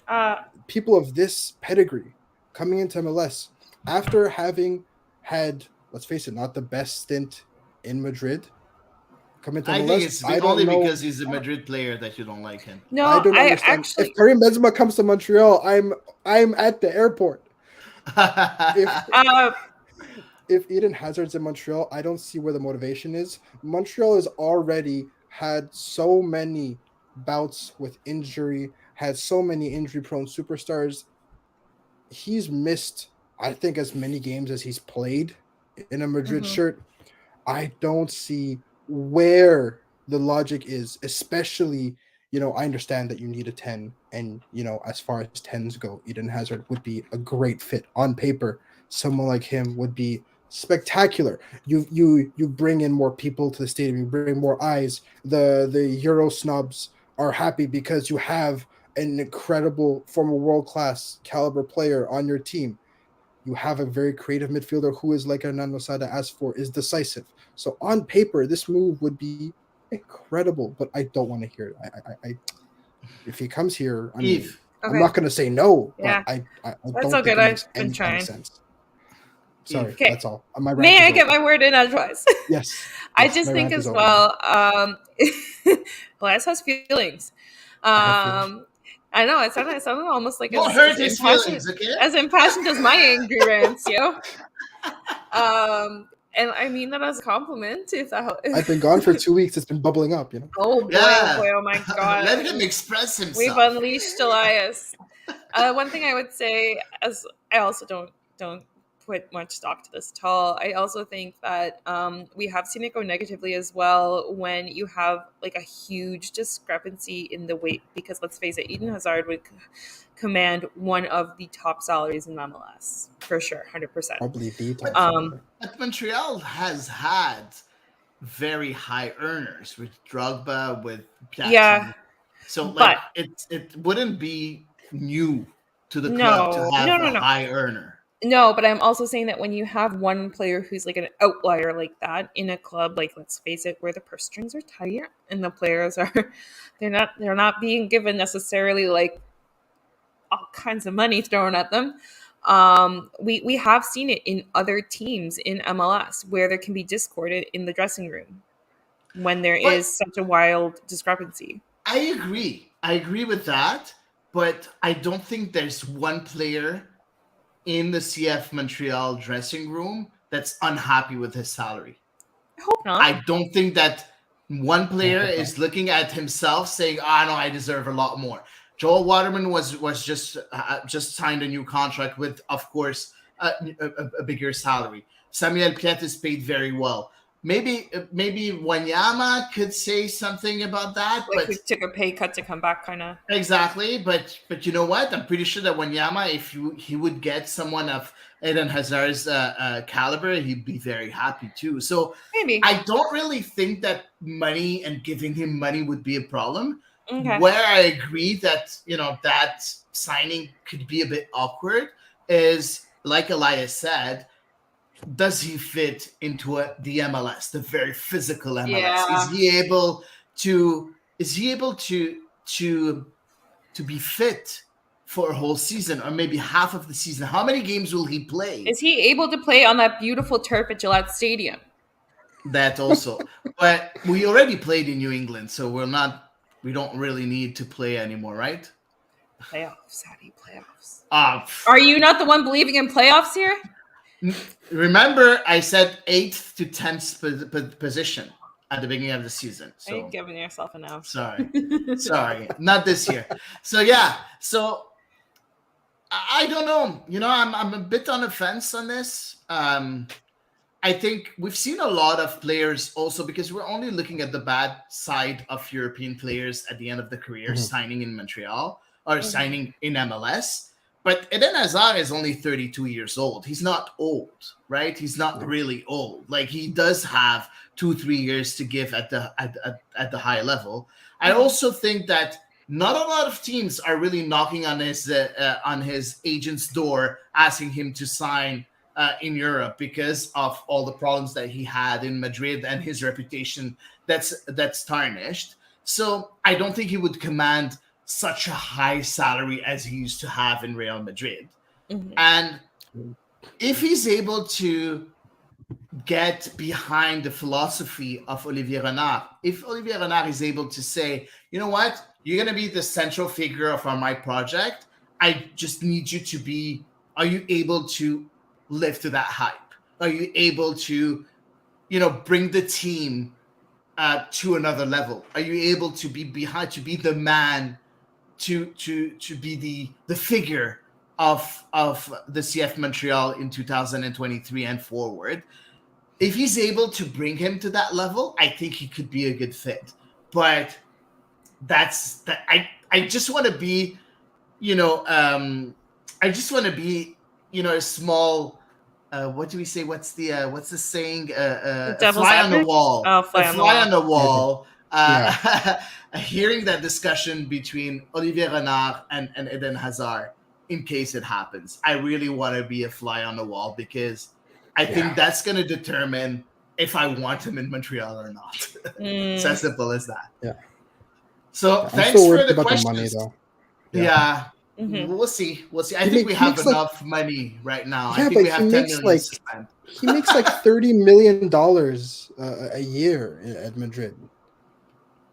Yeah, I he's don't not know. gonna make. He's not gonna make 30 You, here. he makes a third of that. He's by far the highest paid player in the Okay. league, right? So No, he's not. Insigne oh is yeah, paid about Yeah, 15 million, right? 15. So Yep. 15. Yeah. 15 million. That's true. Yeah. So MLS thanks for money, all yeah. the questions, listeners. That was really, really nice, and I think makes us have really nice debates. So keep on sending questions. That's always very interesting.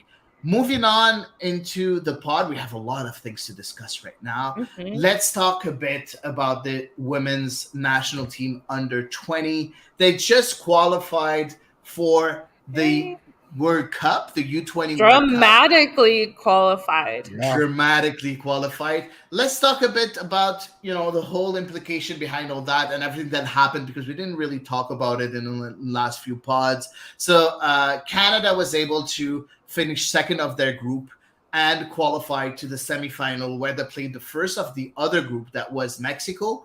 They finished second behind the USA, by the way, in their group. They played against Mexico and they lost 2-1 against Mexico, which And it was like a late goal that they conceded. a late goal that was conceded, I think the 92nd minute or 91st minute, if I remember correctly. It was And that was a bit of a shock. We all know that the Mexican national team is improving a lot, but we weren't expecting Canada to lose against Mexico. So Canada had to play the third place game. And that third place game was very, very, very important, because if you win that third place game, you qualify for the World Cup. If you lose, you don't. They were playing against Costa Rica, that lost against the United States, of course, the very strong favorite.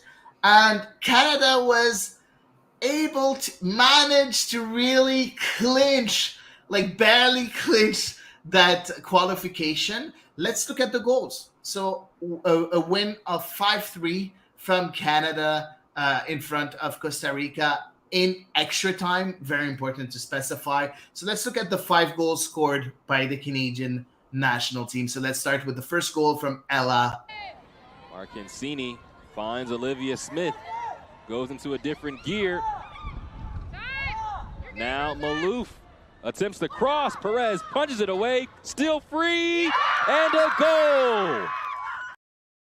That was the first goal from Ella Oti. And the second goal was from a Quebecer, Florian Jourde. In possession. Smith out wide to Jordi. Has the space and has the go-ahead. And as you can see on the 2 goals, the woman that was really, in those chances was Olivia Smith. Yes. She's so good, and she's going to be so good in the future. Oh, and she's we'll talk exciting. About her. Yeah, we'll talk about her a bit later, Eve. Let's look at the goals, because she scored the 3rd goal, and that's why I wanted to say that. Olivia Smith, so with the 3rd goal. Once again, steady on the ball.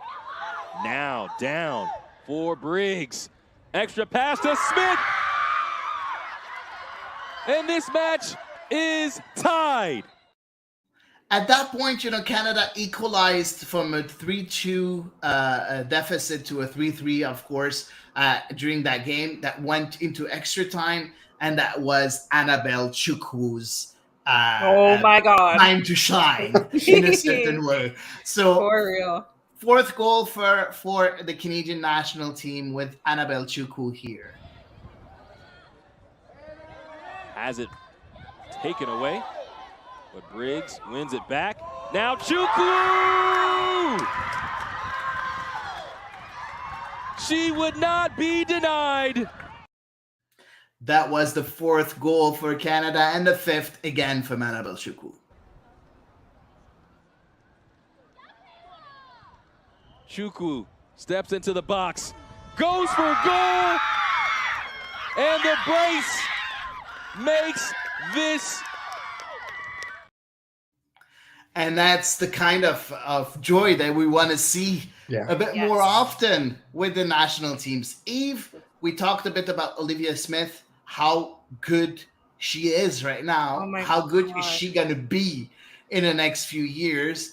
But also, there are some very good names. So tell us a bit about the other players within that team. Absolutely. I mean, Annabelle Chukwu obviously was so clutch in that extra time. Florian Jourde had been captain for much of the tournament. And so obviously I think she's somebody who Canada Soccer and the coaching staff within that team rate very highly for her leadership skills. So I think she's also going to be a very important figure going forwards as well.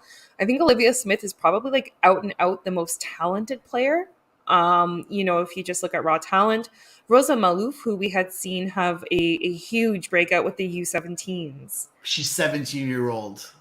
But no, She's and that's still very, and very young. she scored at this tournament. Like she I know. She's more so than good. has her place. Absolutely. so And I good. think she is also somebody who we're absolutely going to be keeping a very close eye on going forward. To be honest, I would not be surprised, maybe in the post-World Cup, as kind of Bev Priestman starts looking forward, to see some of those players like Olivia Smith, maybe Annabelle Chukwu even, and start getting some call-ups to some friendly camps with the national team, because I feel like their talent is such that Bev Priestman is going to want to start incorporating them into that fold and seeing how they mesh with the senior players. And of course, and Ella Oti and Olivia Smith were already called to the first team squad. So it's been already done in the past. We haven't seen Jourde yet, and I don't think we've seen Chukwu yet either. No. Elias, when you look at the finishing of Annabelle Chukwu in that game, that's the kind of finishing that we're looking for the women's team. We're missing that striker that's really able to be clinical up front. And that's very interesting. And of course, Olivia Smith as a creator, but also as a finisher. She's just so good. Yeah, I mean, I find that the Canadian, the team, the first team is very balanced, but they do need that killer. And, that's what these tournaments are all about, right? It's to put on display what the future has to hold, and to kind of give these federations a chance to be like, okay, we already invited her to a couple camps, but like in one of the biggest games of her life, she's delivering and she's putting on a show. Even Florian Jourde, who, by the way, if a lot of people think that name sounds familiar, it's because she was honored as one of the 5 girls at the Stade Saputo who received a grant as student athletes, which is, it's great to see Quebec talent really getting to not just the forefront of Quebec soccer, but of Canadian soccer. Exactly. And the fact that she was captain. So I think that, look, this is games like this have to be, we've been talking about this, games like this have to be expected, and performances like this have to be expected if you're going to be a federation that wants to consistently be at the top. And I also think that this tournament was a really great wake-up call for Canada Soccer overall, to highlight the importance of investment below the senior level. Of course. Because, while in the group stage, certainly the first 2 matches that Canada played, they carried a 9-goal differential out of those 2 matches, no problem. Yeah. But obviously, like you said, Hady, normally we would not expect Mexico to beat Canada. However, lo and behold, it's happened. Of course, yes, the U.S. is undoubtedly, they are what they are.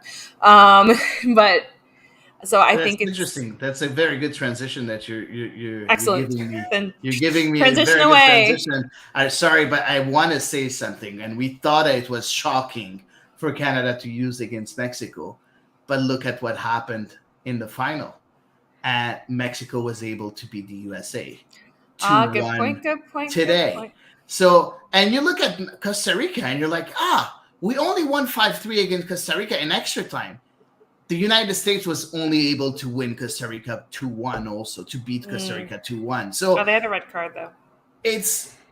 But still, at the end of the day, it's not as easy as it was before in the CONCACAF region on the women's side. Costa Rica, Mexico, Jamaica, all those teams are getting better and better, are putting more effort. And we talked about with Karina Leblanc. I talked with Karina Leblanc not too long ago, saying that there are a lot of programs that are being developed for young women across the CONCACAF region. And we're starting to see the benefits of that. Yeah.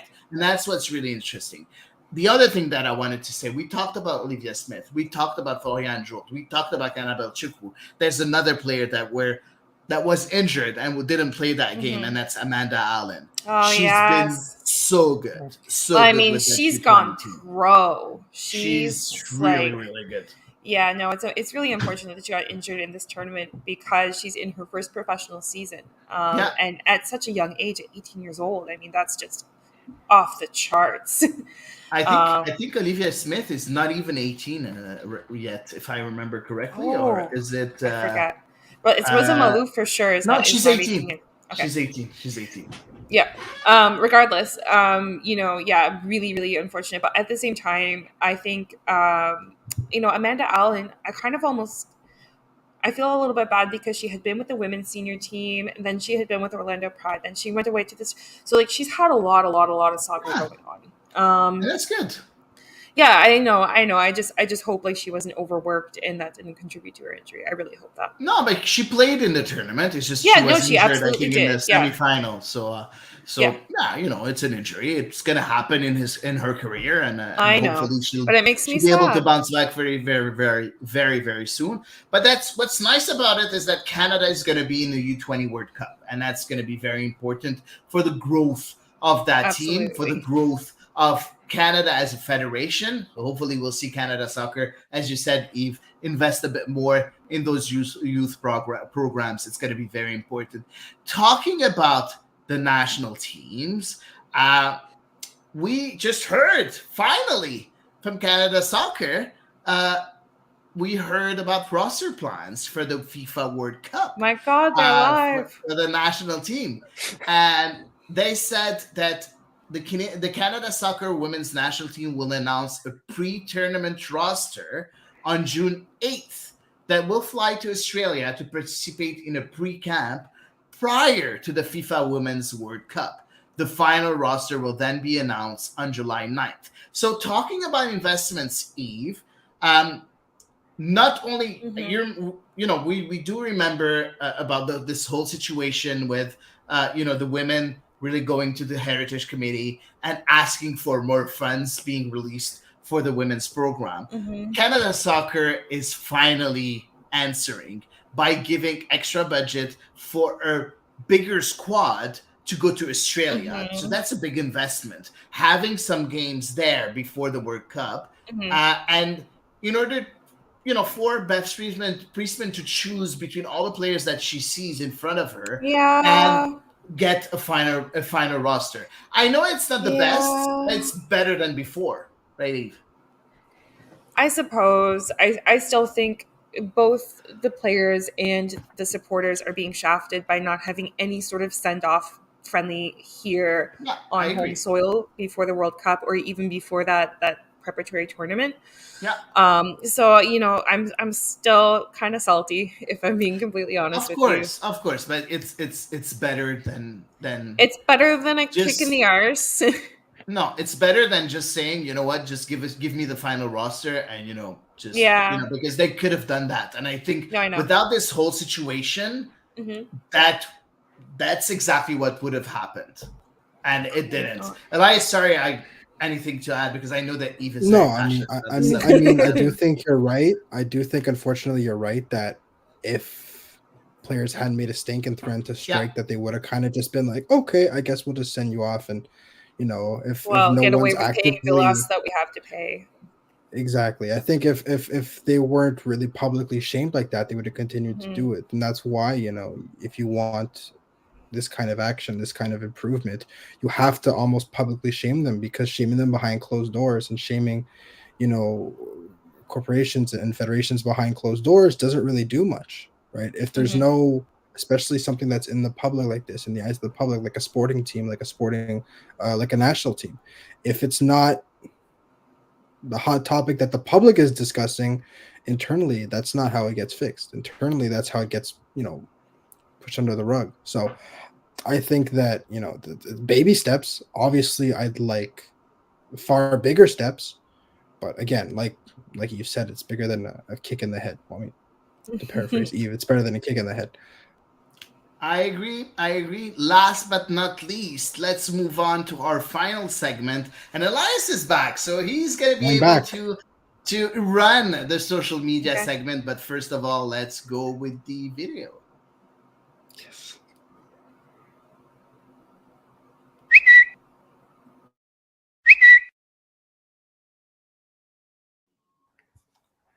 I love that video. So, Elias, you can start with the first tweet. Go Yes. ahead. This is from Ben Alas. Steiner about La Liga. Kyle Laren's Real Valladolid have been relegated with a 0-0 draw on the final day of the La Liga season. Laren is more than likely on the move this summer. He scored 8 goals and 3 assists in 19 La Liga matches this season. Crazy final day. Hady, you and I had a debate about Please. Kyle Laren's final landing spot a few months ago. Has his performance in the last few months changed your idea about what he needs to do in order to get the call from John Herdman? Do you think a team in Europe, or even more precisely, a team in La Liga, is going to come in and snatch him up? Because there's no way he's playing in the Segunda division. He's too good to be Listen, playing this. yeah, I think that there will be a team that's going to come and snatch him up. I agree. I was very skeptical when he signed in La Liga. I didn't think he had what it takes to be a good striker in La Liga. But you know what? He proved me wrong, and I'm loving it. To be honest, you have some teams, and don't forget that Almeria was bought by Saudis, so they do have a lot of money. So I think that kind of team could be like a interesting. promotion side kind of. They're already in La Liga. Sorry, right? like a lower. Yeah, but that's where Well, he it's not belongs right now, Yeah. or else because he needs to play. I don't think he, Yeah. if he signs to Real Sociedad or he signs with a Champions He League won't team play. or No. Oh my God, Europe, no, he's never not going to play. play, right? No. So I like him. Almeria is a team that's starting to build something with a lot of finances. So hopefully, having him in Almeria at the start of the project can make him grow a lot. But you know what? I also think that a return in MLS wouldn't be a bad idea. And I think of a team that needs a striker. I was going to say there's a team. There is a team in MLS that does love big target men style strikers. Yeah. I don't know what I can't put my finger on who. I don't know who it is either. Who has a lot of cash on the side. A lot of cash space. Yeah. I don't know who that is, but I'm sure there's one of them. Very, very interesting. So moving on to the second tweet. Go ahead, my friend Elias. This is from Rise Higher Canada. Julia Grosso on her 50th cap for Juventus, at the same time winning her second Coppa Italia with the club. They won it again in this game, which is obviously an incredible achievement. Obviously she's one of the bigger stars, or one of the bigger up and coming stars of Canadian soccer. How big is this World Cup for her? Oh my coming up? God. Because this could be her welcome party to the world scene, right? Absolutely. Like, if the Olympics weren't, because she is the one who scored the winning penalty in the Gold Cup shootout.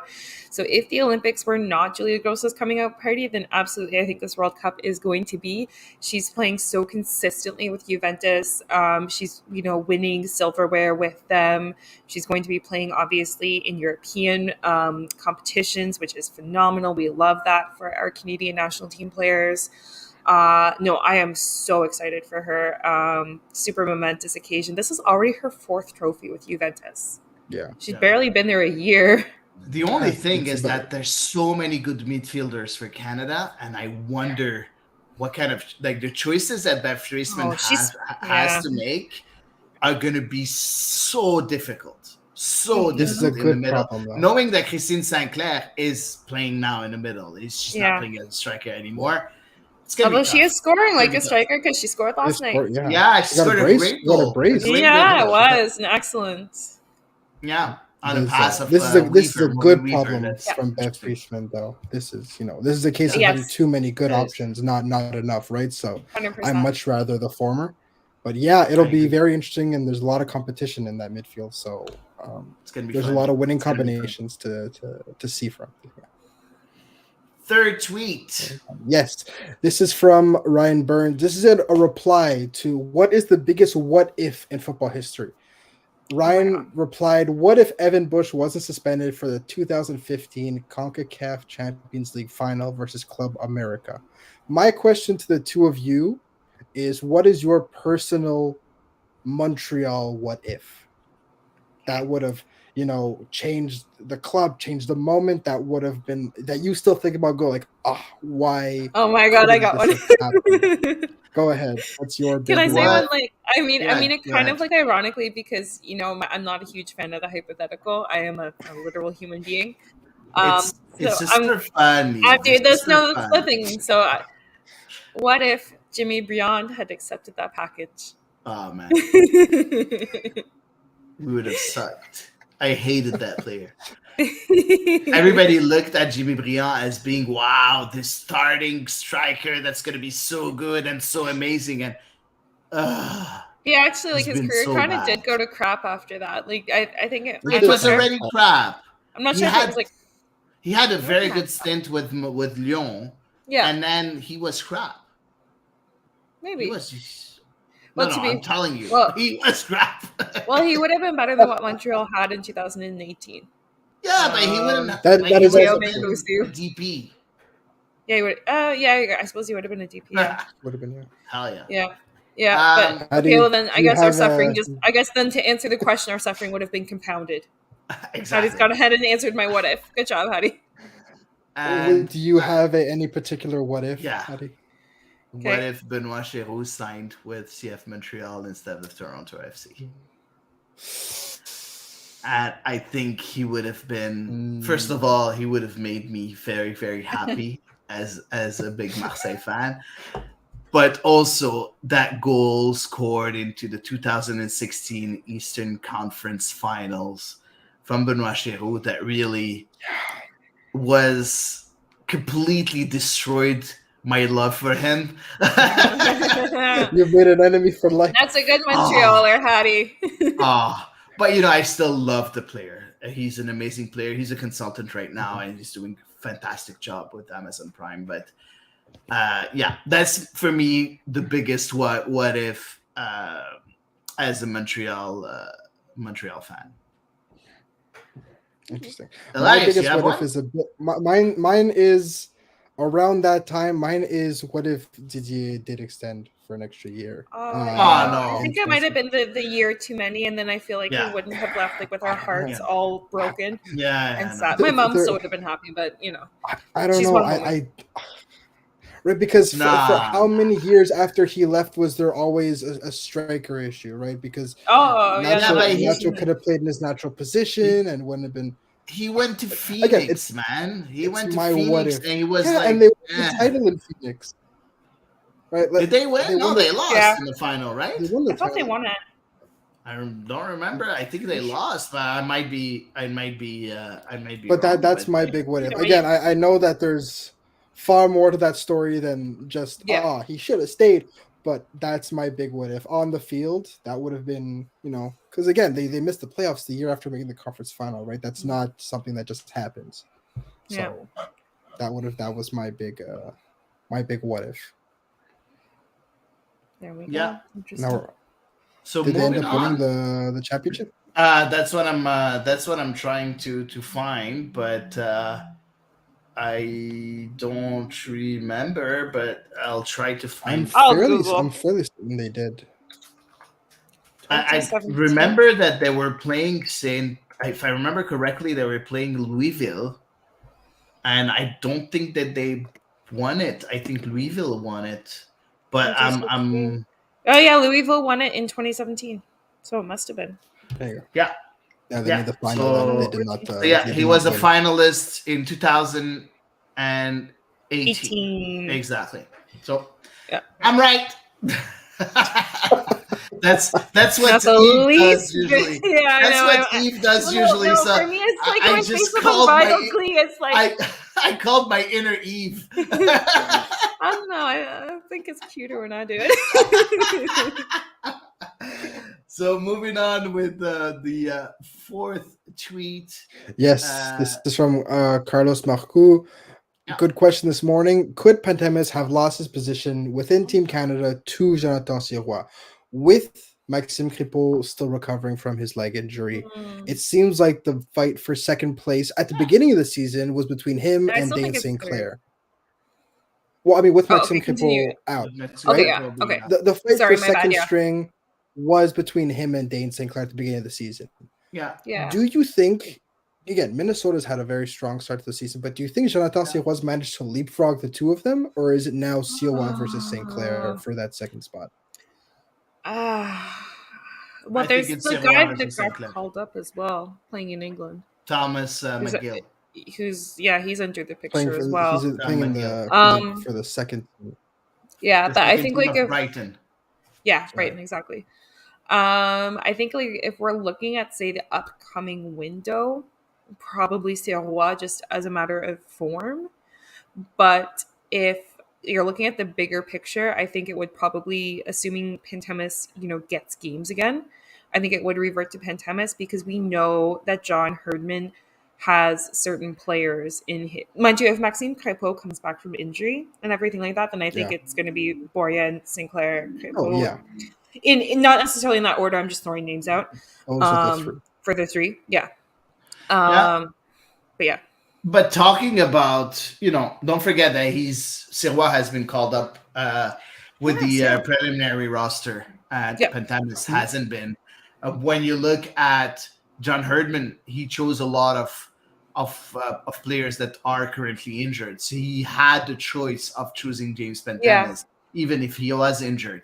Crépeau is being called up with the preliminary roster. You see Samuel Pet that's been called up. A lot of injured players has been called up. Mm-hmm. So the choice is already made by John Herdman. He did choose Sirois in front of Pantemis. No, that's a good point. I completely forgot about that. Now, did he make enough to be in front of Dane Sinclair? I don't think so. Dane Sinclair, that was the question of Elias. So Dane Sinclair has been consistent. Yes. Lately, he wasn't consistent at the beginning of his career a couple of years ago, but he found a bit of consistency because of the experience that he was able to get by playing a lot. So he's in front of Jonathan Sirois, in my opinion, and I don't think it's going to be played out between Tom McGill and Jonathan Sirois. And if I am John Herdman, I would choose Jonathan Sirois because for me, there's nothing. It's not normal that a goalkeeper in MLS gets overlooked by a goalkeeper that plays in the U23 of the Premier League. I just can't. No. Okay. I'm sorry. I agree. Yeah. Moving on with the fifth tweet, and it's from Edgar Moreno. More national team drama. Aiden Moore is from Edgar Moreno. Yes, Aiden Morris wants to play for the United States men's national team, but the approach that the Canada Soccer has been doing is very aggressive, and the project is enticing to him. Canada Soccer has called him up for the CONCACAF Nations League, and they are expecting him to accept. Does Aiden Morris, with the form he's in this year, does Aiden Morris walk into the starting 11 of the national team if he accepts to play for Canada? So I think it's a little weird because I think we can anticipate, say, for Gold Cup, that a lot of the European-based players are not going to be playing. Just to be clear, for Nations League, it sounds like we're going to have the strongest starting 11 we possibly can.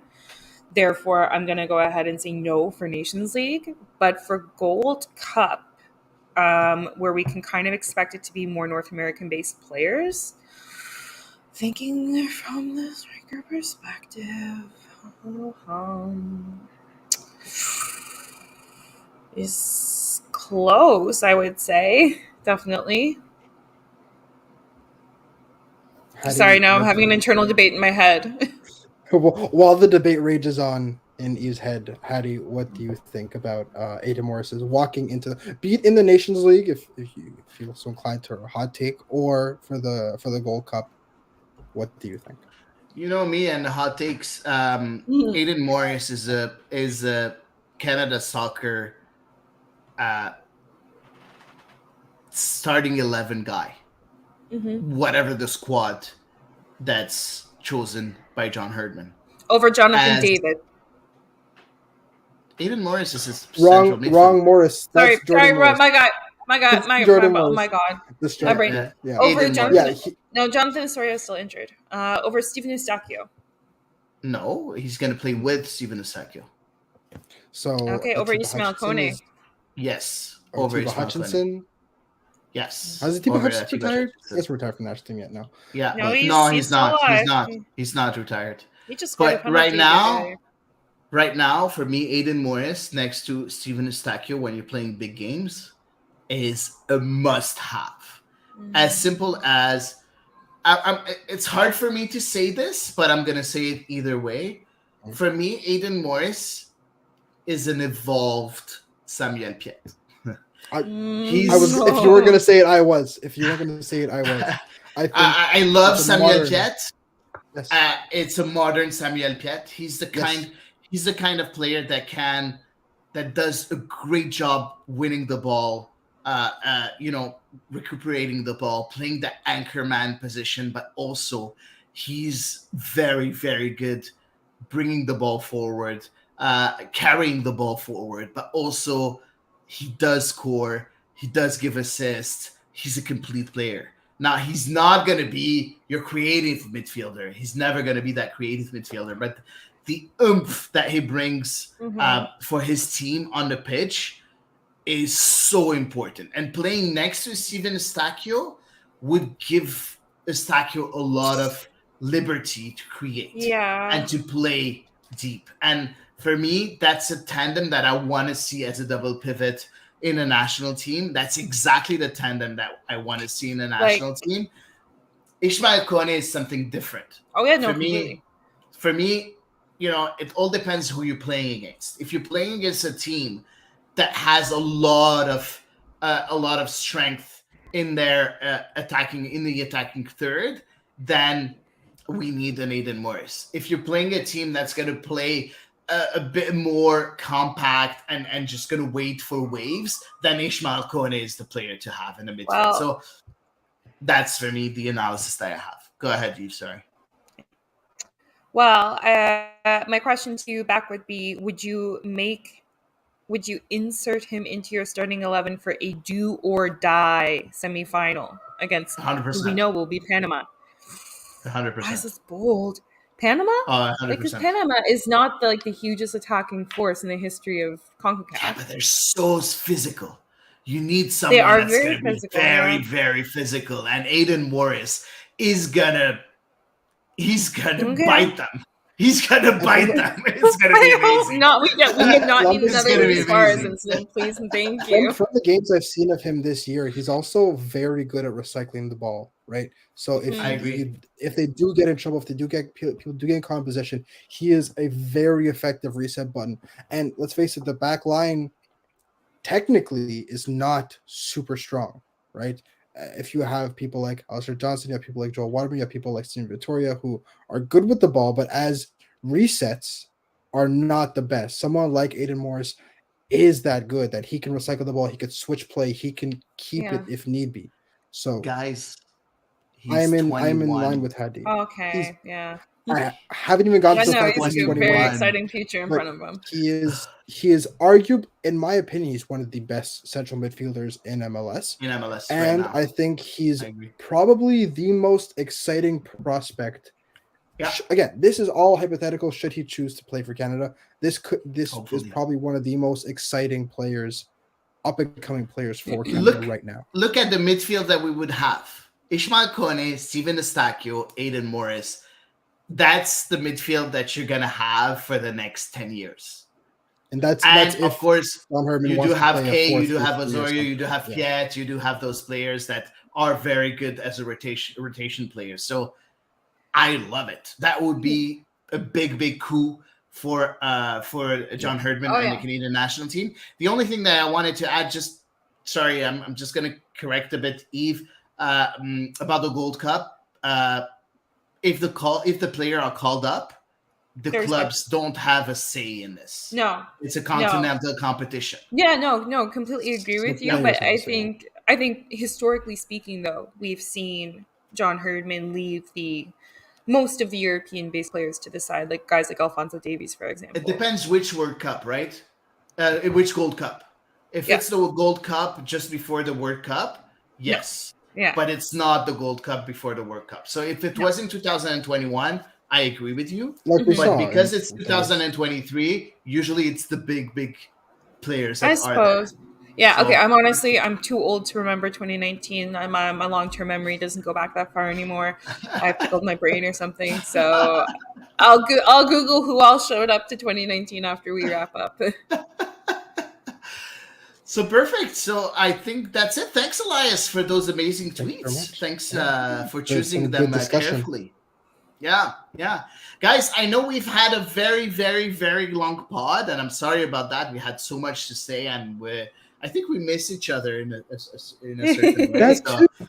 I miss your company, yeah. man. Yeah, exactly, guys. Exactly. It was a very interesting pod. Thank you for being here, guys. I just want to say to all the listeners out there, guys, thanks for always listening to us. Feel free to share our content on all social media. That's really appreciated. And if you want to do a bit more, we do have a Patreon page. Where our content is always going to be free, but if you help us, if you give us a bit more, a bit of money, a bit of support, of course, we're going to be able to grow the project even more. There are some exciting things that are coming from the Ball is Round in the next few weeks. Hopefully, we'll be able to show where the money is going. So hopefully, we'll show you a bit what we're trying to do here at the Ball is Round. Thanks a lot. Thank you for being here, and see you next week for another episode of the Ball is Round.